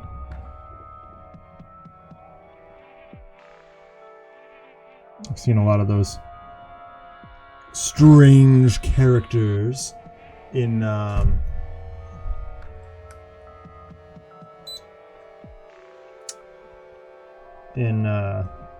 names, etc.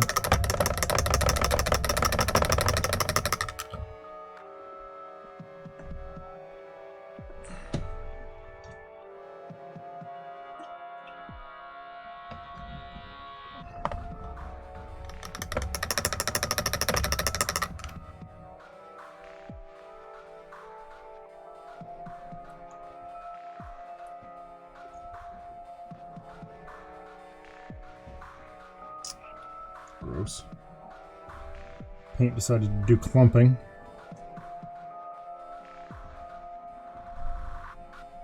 There we go. That's better.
Yes.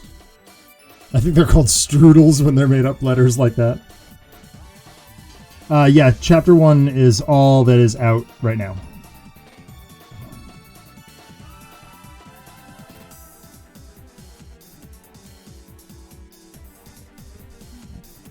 One of the clips in the intro vortex of my Ninja... Oh, yep.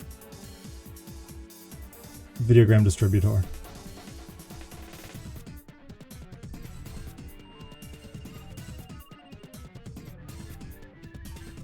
Yes.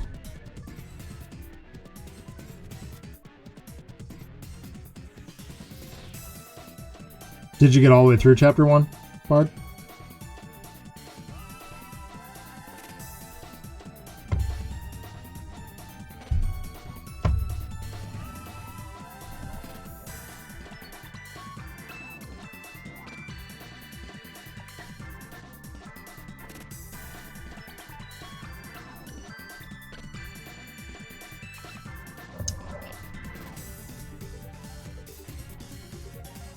Yeah. Describe to me what's happening, and I'll let you know. I'll give you a yes or no. Playing on extreme or whatever the highest difficulty. Oh, really? I played on standard.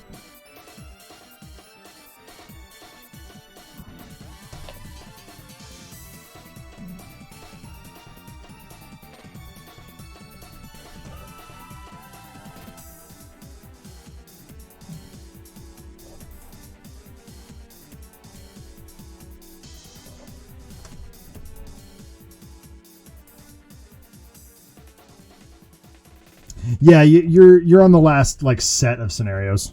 There's 3. It's pretty straightforward though.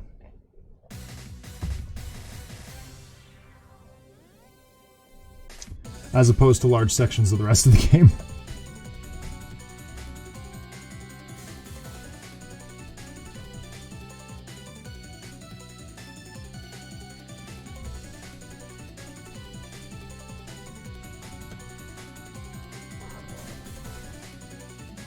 Oh, was she?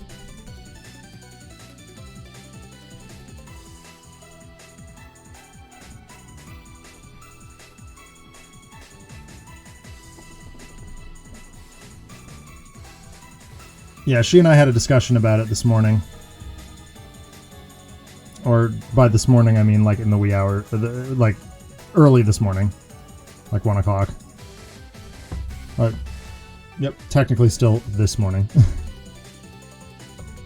Still technically morning.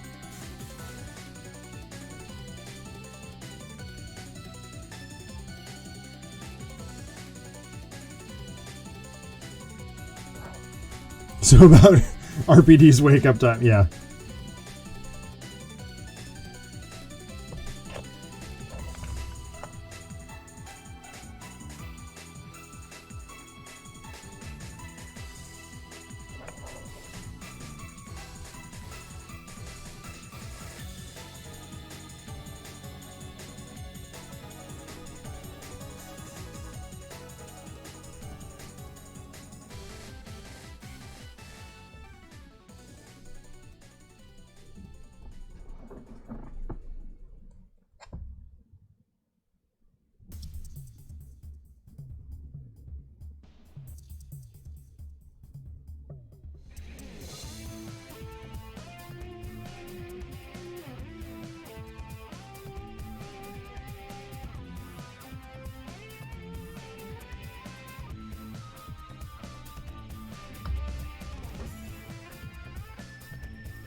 Looks like even Brutality was bot creation conveyor belt things. Yeah. That's toward the end.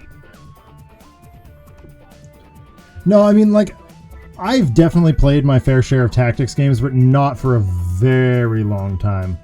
So I was like, I'm just gonna 6. I'll have to put up a counter on here of how many times these minis pop off the handle. And by pop, I mean explode.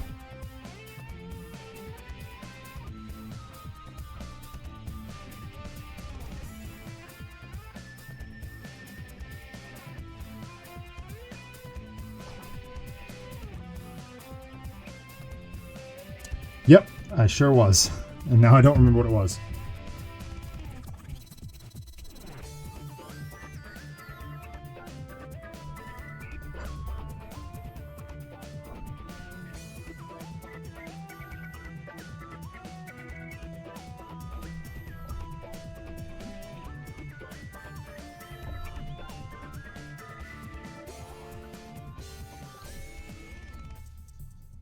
Oh, right.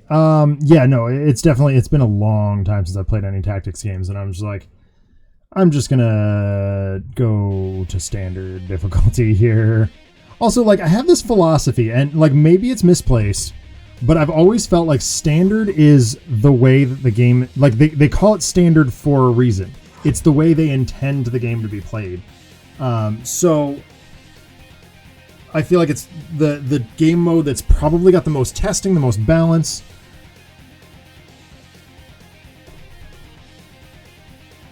So, I don't know. Maybe I'm wrong. There's a good chance that I'm wrong. But that's just how I approach games. With the exception of things that I know that I'm going to know inside and out. Like Gears of War. When I'm playing with Alex, I know that Alex and I can handle a higher difficulty. Oh, shoot.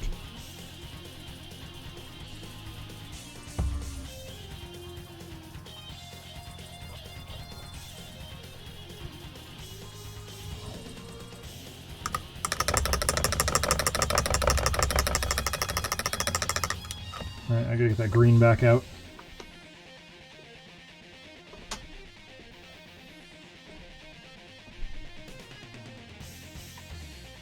Oh no. Yeah, no, achievements are dumb.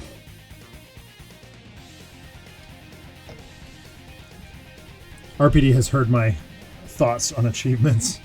What the heck did I... Oh. At least once.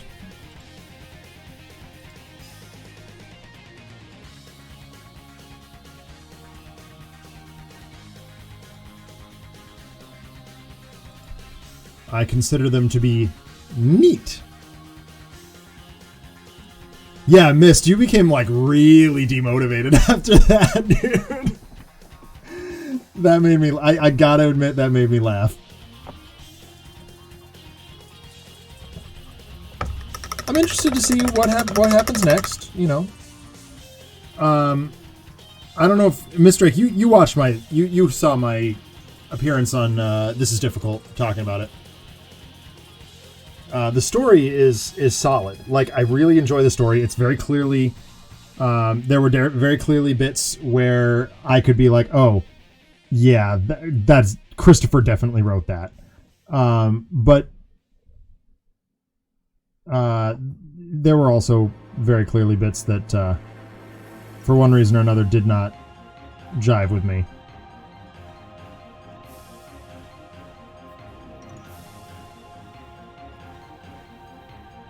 I'm just doing some patching here. I noticed a couple bits that I wasn't fond of.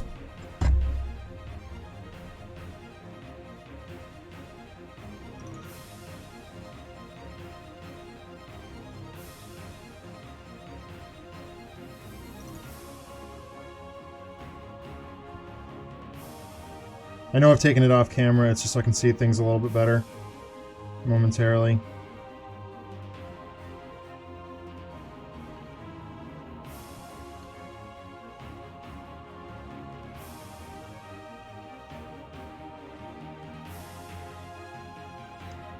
A lot of the stuff I'm fixing right now will come out in the wash, but...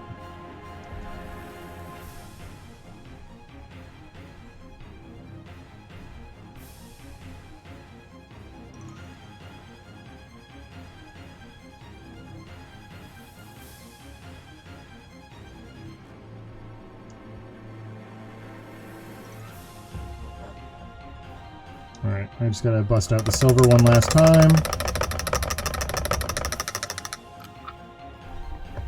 Sammy's playing Fallout.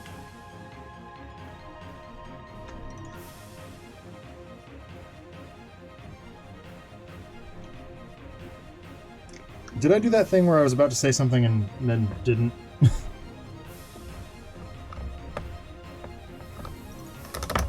Bart, I'm not sure if you were directing your do tell at me or at RPD.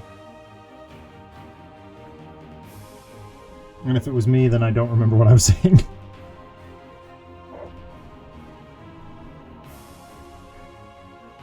Oh, just my thoughts about it? I thought that it had... Well, no, I mean, these are, like, legitimate, fairly common, honestly, complaints. I felt like it didn't really feel all that heroic to me.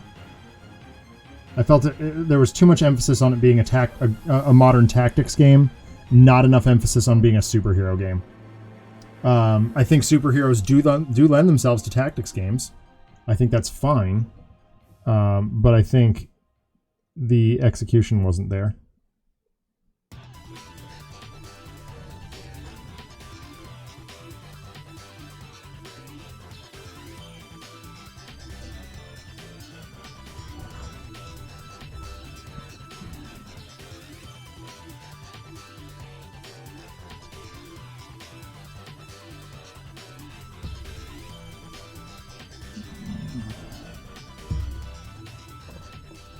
Yeah. Miss Drake and I had a very long discussion about 22 enemies acting on the same initiative slot and all getting to move and attack and just completely vaporize you. I believe my exact words, and that when I encountered that specific, let's call it a hiccup, were, and we're vaping.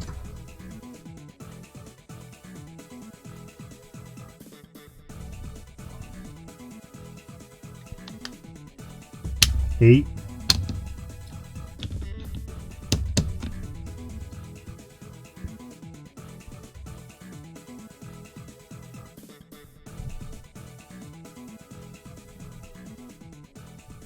Oh, sugar. I missed a claw.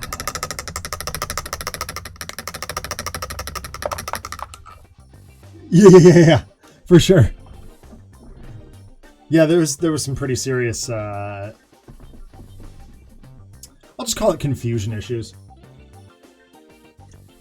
And this may be me coming from a Warhammer background, as the most prominent tactics game that I've ever been playing on the regular.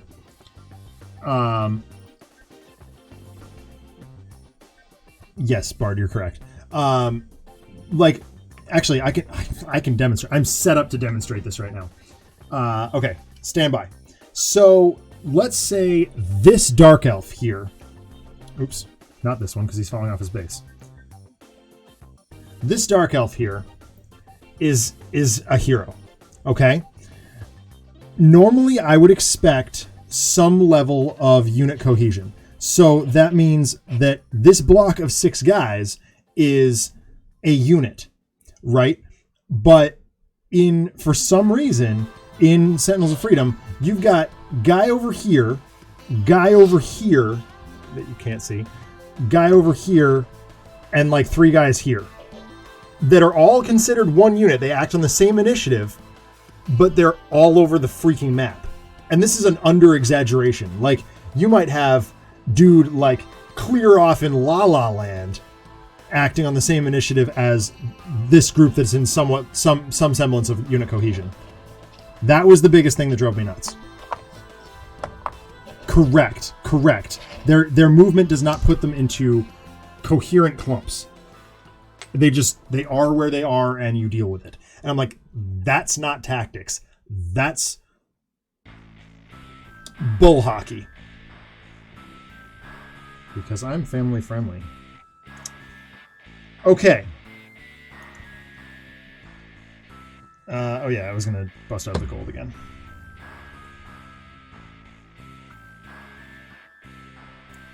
Better not move or you're gonna suck at ranged attacks. Yeah, for sure. Skullduggery even, yeah.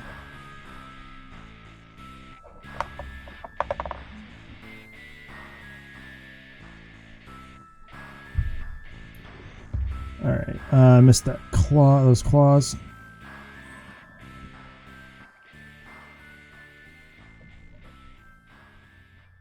And because of that sort of thing, it didn't feel like I was acting like a hero.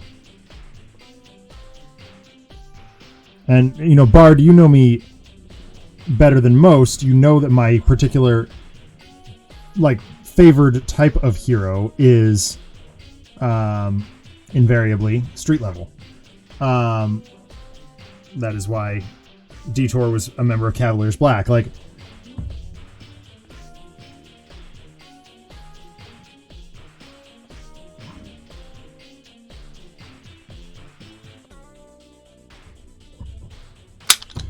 nine. So even a hero of that shtick still wouldn't resort to stabbing someone in the back. Exactly.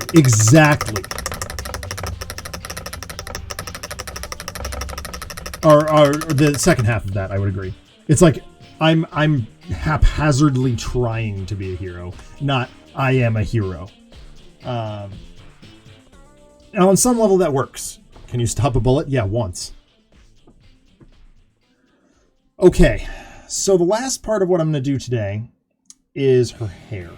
Actually, I got to check something real quick.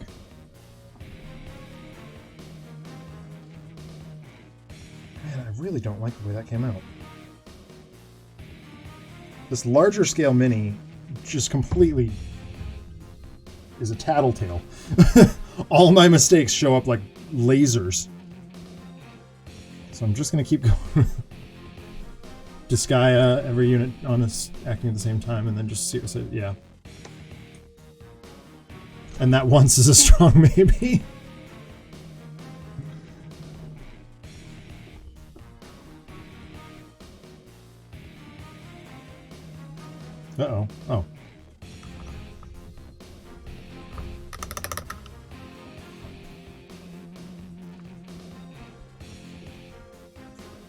All right.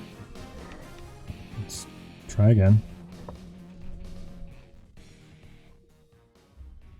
I'm just pulling this closer to me for a minute so I can get some of these glaring errors.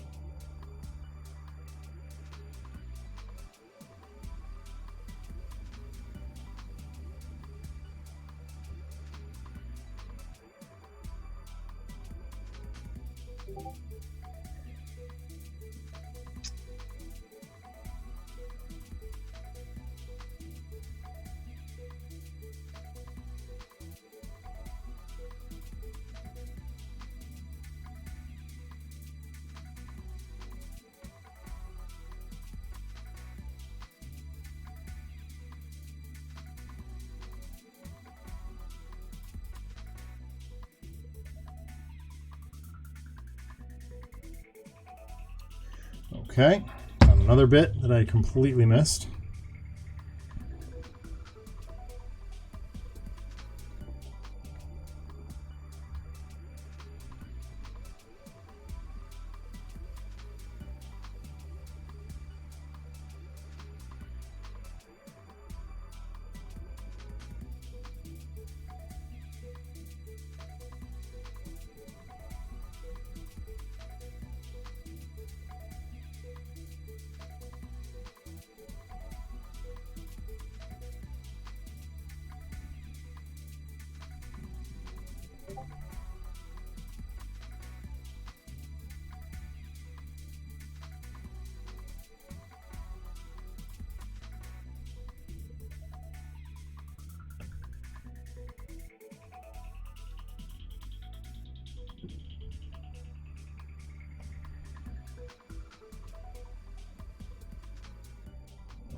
What do you guys think where you're at? We ready to do the hair? Did I miss anything glaringly obvious?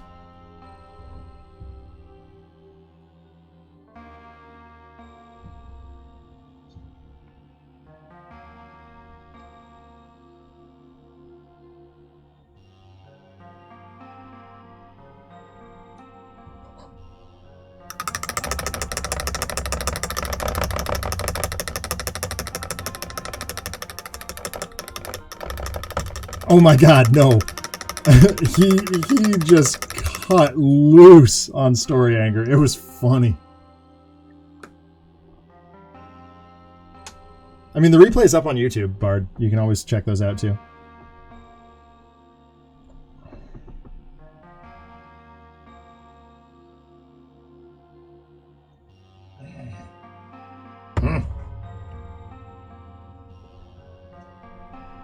Funny, scary, yeah.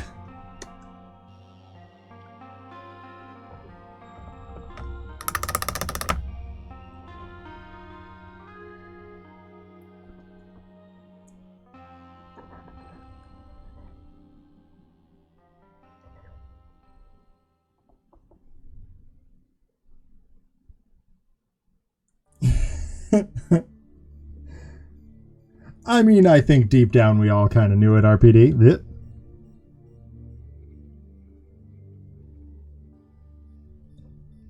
Yeah, he just cut loose on Legacy. It was really freaking funny.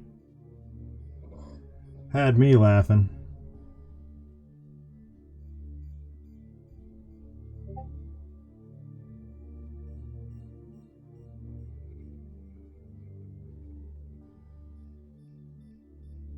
Yep, I think that'll do. Okay. All right, now, here's the thing. Being heritage, yes. Or, well, yes. Making himself a monarch. Here's the thing. There is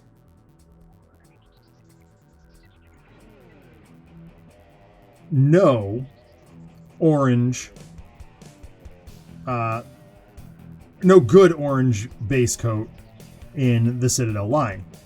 So what I'm using is a series of shades and a dry brush that we'll get to some of today, the rest next week.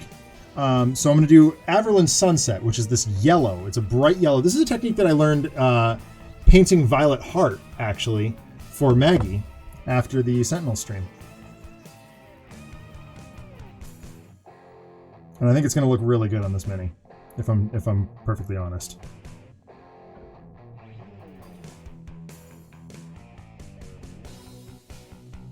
Yes.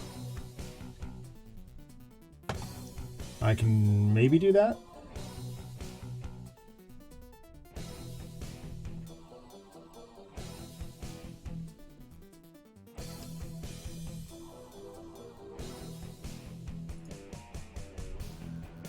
This is last week's right here.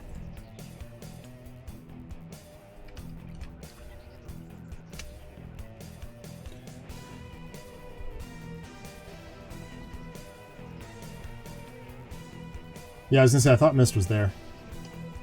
For the vitriol. You vitriolic, patriotic, slam fight, bright light, feeling pretty psyched. It's the end of the world as we know it.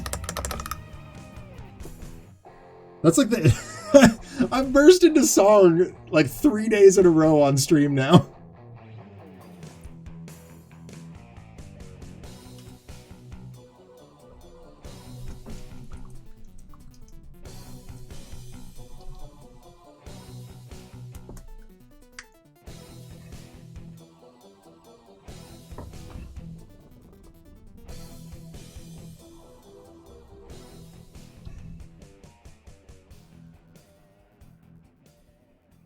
Okay, something's really bothering me here.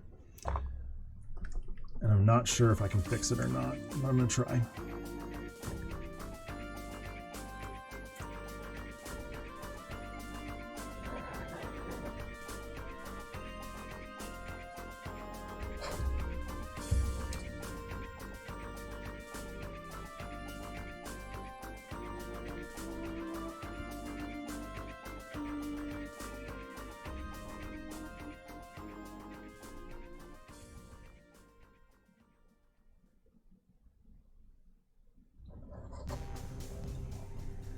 Okay, it's just the shadow. Okay, cool. So the shadow on her collar was driving me absolutely bananas. The way the light under my camera is hitting it makes it look incredibly dark. Which I'm fine with if it's actually part of the model, but I was worried that it wasn't. Okay, so yes, her hair is bright orange, kind of the color of my shirt. Or more accurately, the color of the text there. Over there. And in order to accomplish that, I actually need to put down a yellow base coat, and then we're going to do a series of red inks over the top of it.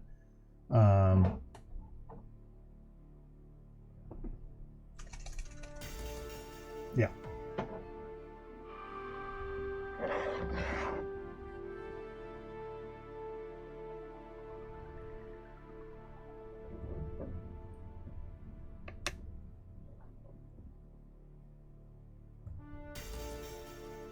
Are you watching last week's video, Bard?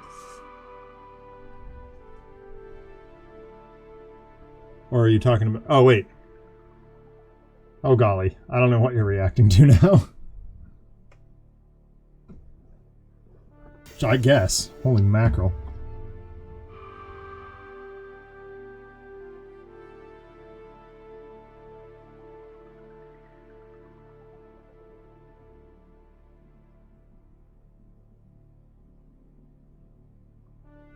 So what I did with Violet Heart is I actually put down a white base coat and inked it to yellow.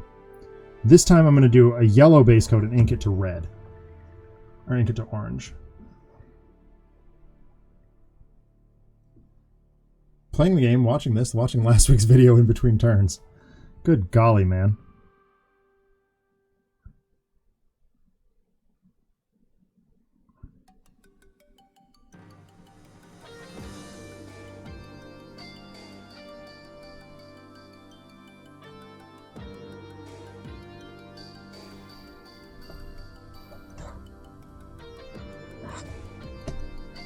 This yellow's pretty thin, which I'm perfectly fine with.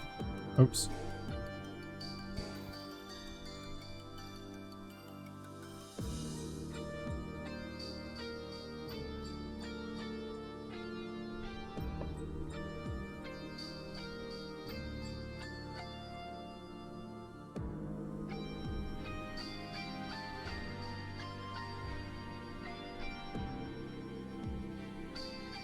Whoa, suddenly very dizzy.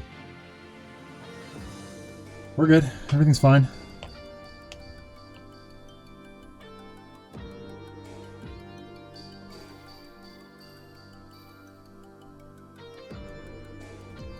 As someone who is used to only painting on paper, the image of putting yellow paint over black made me mildly stressed for a moment. The black is primer, Miss Drake.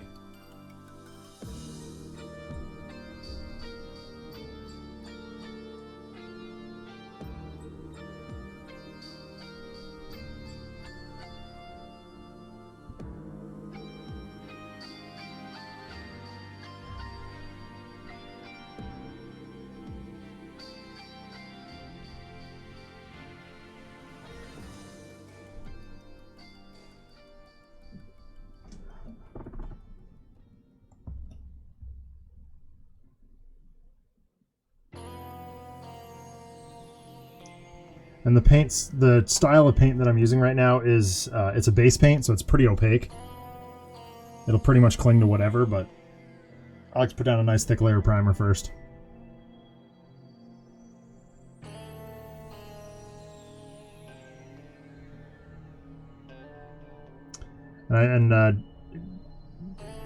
Greg was asking me at the beginning of the stream, if I use white or black. I almost exclusively use black. Again, it entirely comes down to my particular style. My miniatures tend to be very dark.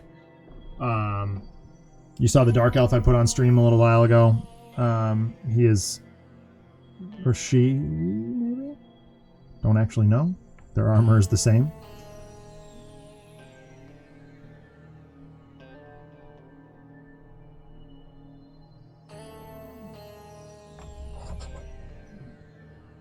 I do love painting dark elves, and I haven't done it in a very, very long time.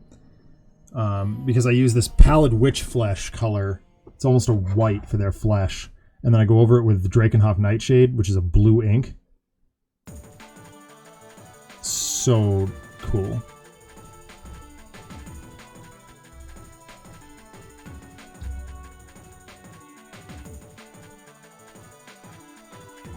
Definitely going to hit this with another coat.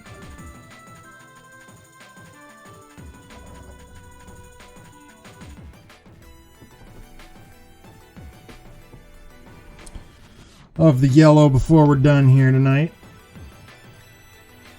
As you can see, the more I go over it, the more opaque it becomes.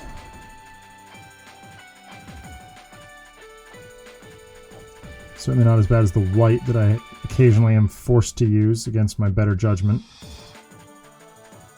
Normally, if I have to go with white, I just use a very, very, very light gray,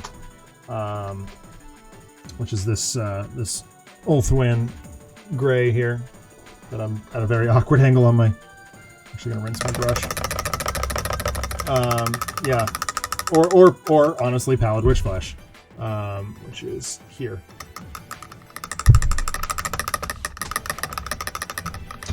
I also do use the Celestra gray. With some regularity. Instead of a white. For some reason, the GW whites just clump up like nobody's business. Drives me absolutely bananas.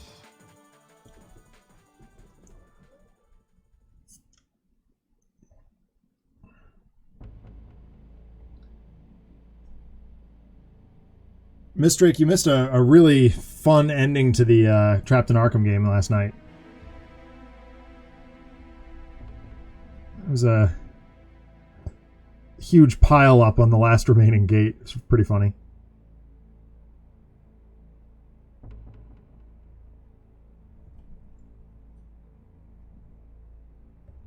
Almost there on her hair base coat here.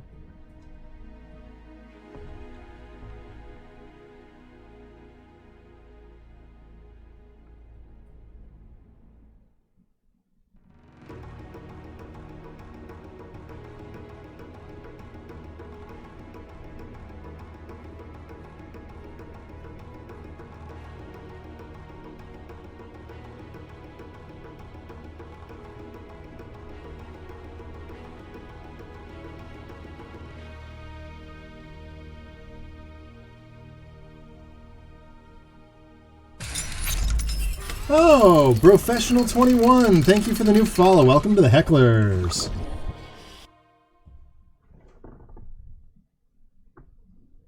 It's a good place to be.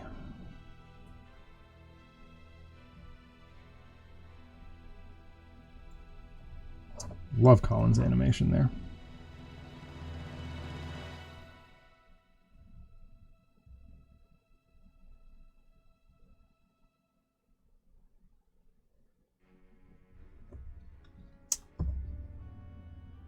Thank you for tuning in. We do appreciate. Oops, I'm off camera again. That's my brush. This yellow is awfully thin. It's kind of bugging me.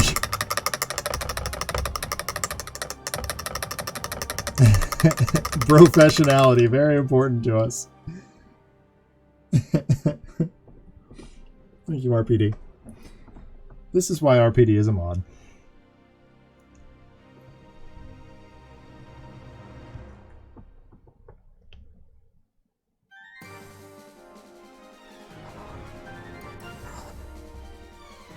And now I want to play Broforce. Dude, actually, one of my Instagram followers challenged me to play Broforce with him on stream. I want to do it at some point.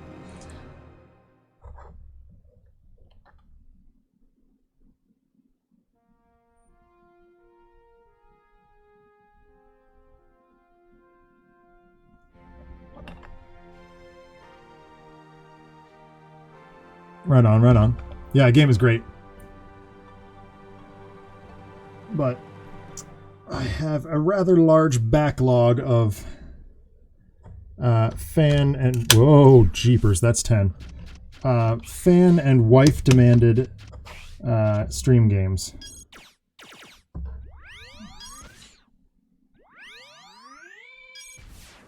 the moment.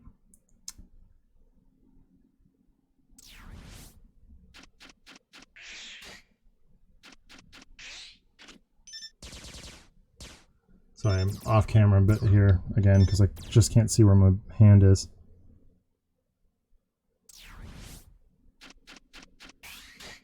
What is this obnoxious noise coming from my Megaman soundtrack?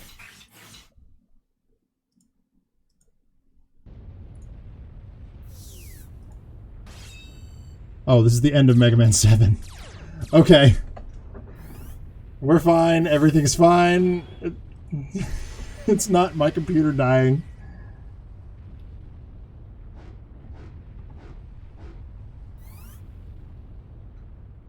Alright, let's see if I can get in there with this brush. I may have to drop to something smaller.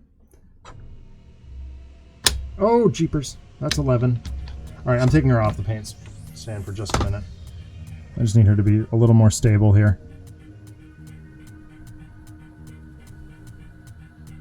Speaking of games, has everyone remembered to pick up their free copies of Pac-Man Championship Edition 2?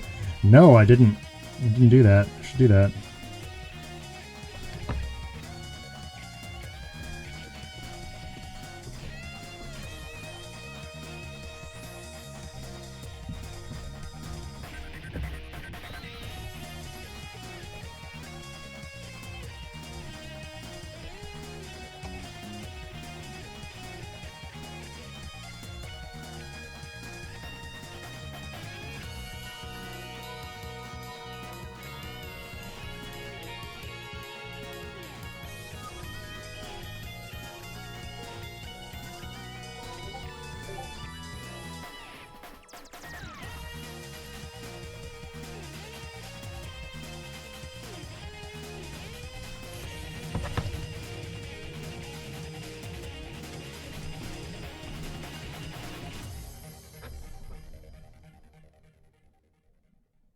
She's getting there, folks.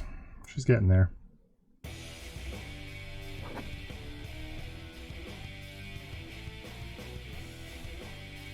She's got crazy Goku hair.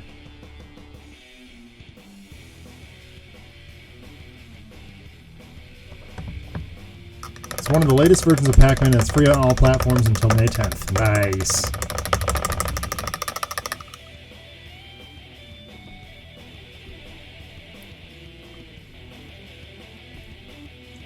Might grab that one on Switch. Be a good break from the Mega Man grind, which is still very much in progress. Because let's not forget that I suck at games. No, it's just I'm incredibly demotivated by Mega Man ZX. It's just not Zero.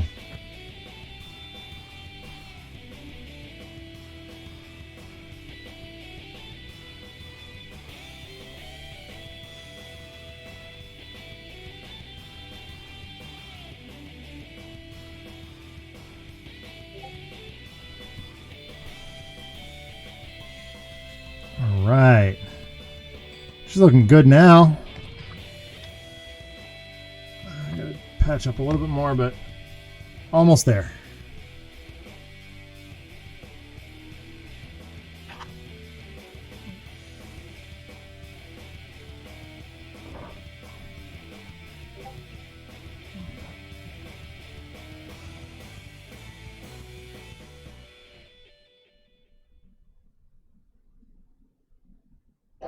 All right. She's looking pretty dope. I'm actually really happy with her.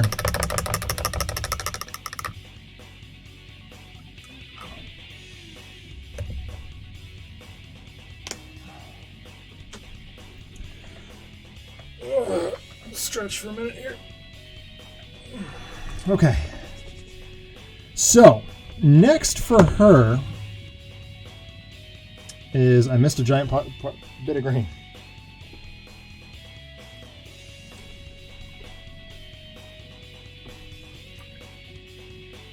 Very difficult to spot, but once I laid her down, I could see it. It was actually obscured by the paint handle, oddly.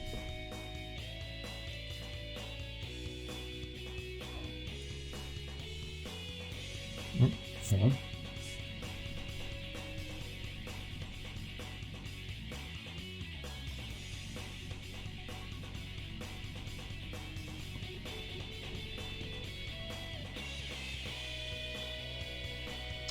All right, I noticed a couple of bits of silver that I wanted to patch up real fast, and then we're gonna slap down some Nuln Oil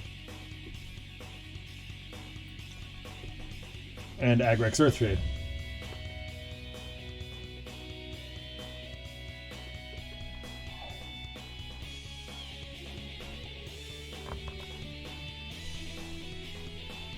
Yeah, I'm pretty happy with the way she's turning out. If you do a quick Google image search for Mary the Brutal, you'll see what I'm eventually moving toward. There she is. Ear, right around her hair. That's good. Hit these. Oops.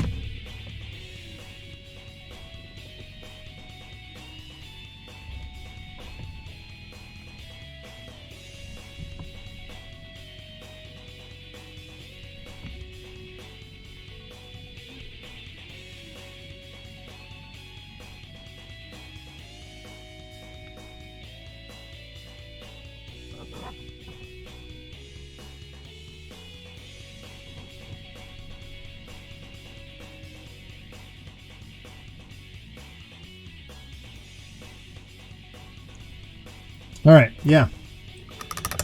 Professional, I'm assuming you're saying cool in regards to what she looks like? All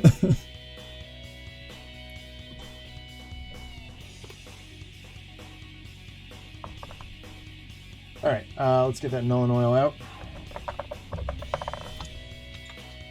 This is where we're gonna wrap things up for tonight. We're gonna hit this with some ink.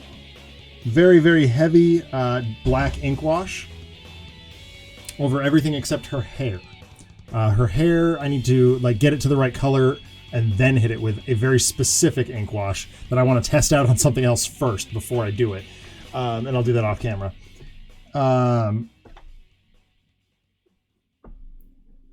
So all the armor, all the wood, like I said, literally everything that's not her is going to get a very heavy ink wash with the black ink. As soon as I can find the cap to this brush. There it is.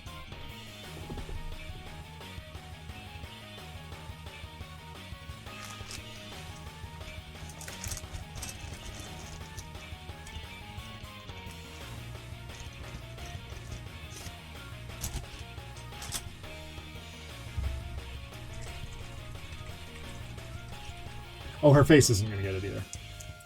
That will get something different. Flesh shade. Reclin flesh shade.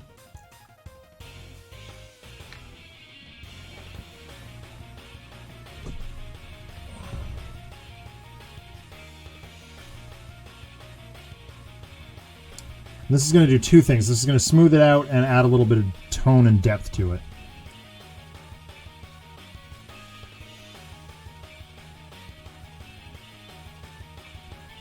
Give it that signature brutality look.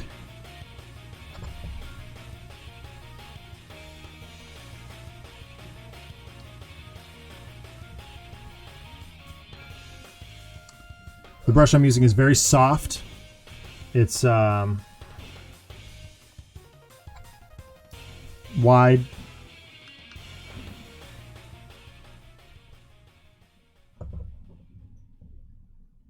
This will also mask a lot of the mistakes I made.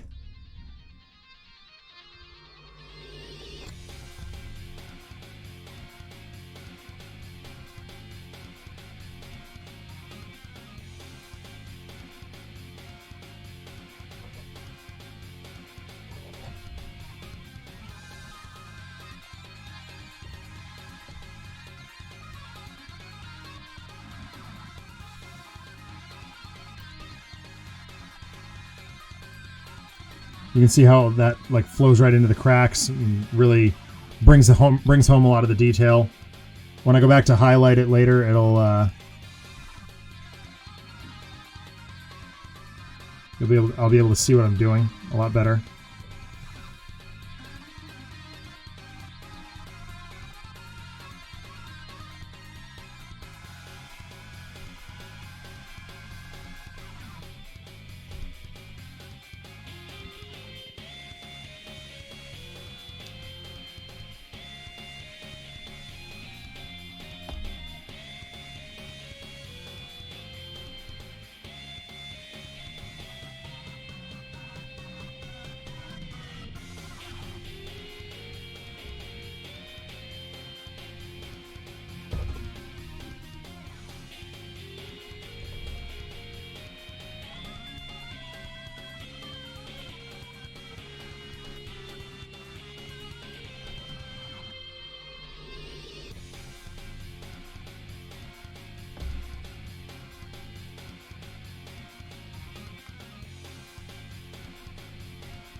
Yeah, oh! That's 12.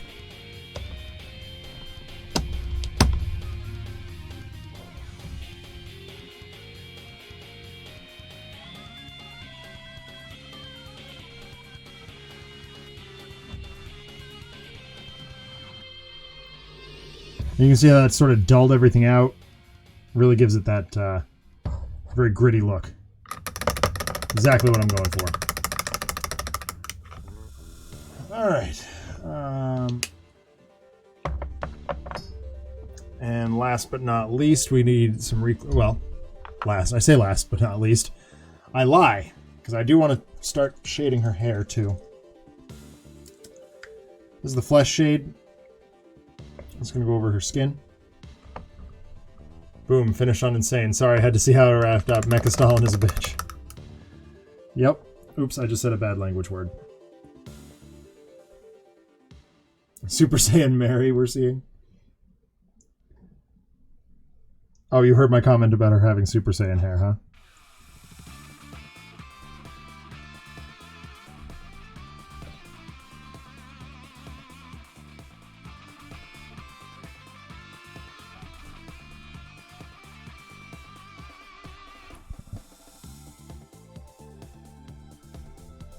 There's that.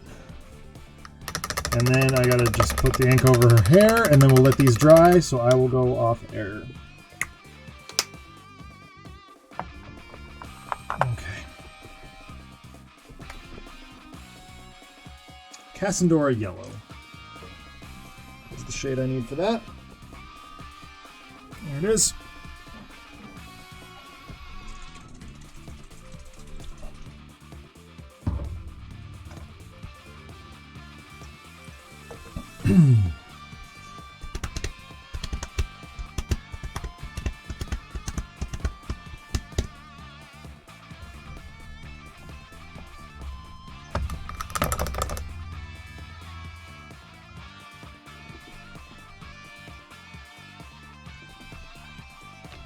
All right, let's get some depth to her hair here.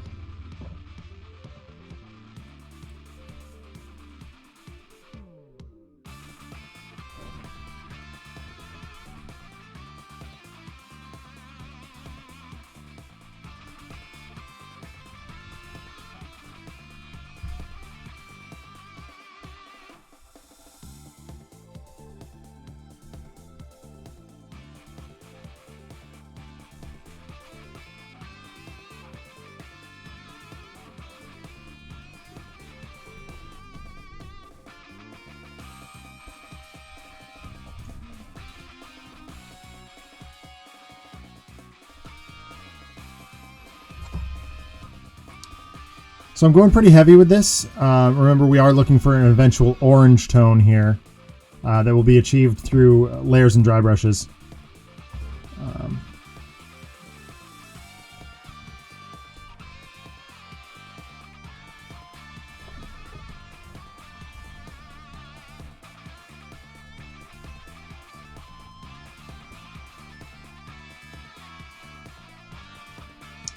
And there we go. And what will eventually happen here is that will tint the yellow. We'll go over it with a red dry brush, or an orange dry brush, and then hit it with the Nuln Oil that I hit everything else with. But Zach, you say, that might wash out the orange highlights. Yes, I'm aware of that. We'll see. That's a maybe. So, with that, it's time to show off what we've done tonight. Started the night bringing these guys more into the sort of brown, grimy, hobgoblin-y look. Actually, I can zoom in. That I want to see from them. You can see they're looking pretty grubby. And then we've worked on Mary the Brutal. There she is, up close and personal. She still needs some detail work, but I think overall she's looking pretty good. Definitely want to add some color tone to her face and really nail in that orange hair that I want to see from her. But we need to let her dry, and that means that it's time for me to go off the air. It's also, I want to relax a little bit before I fall asleep. But thank you everybody for joining in tonight. Thank you Brofessional21 for following. I really appreciate that. I hope everybody enjoyed this little chill and paint stream. I will be back on Thursday for Zach and Alex Gear Up. We're going to play some Gears of War 4, and it's going to be great. And then I'll be back on Friday for Trapped in Arkham. And then I'll be back here a week from today, whenever my wife chooses to go to sleep, for more of this. I might maybe last Saturday I did some streaming during the day. That was kind of fun. Might do something like that again. Don't know. Not really sure what I've got for time. I mean, while we're all in quarantine, I've got extra time on my hands, so I might do extra streams, but we'll see. Thanks everybody for tuning in, and I will talk to you real soon. Bye.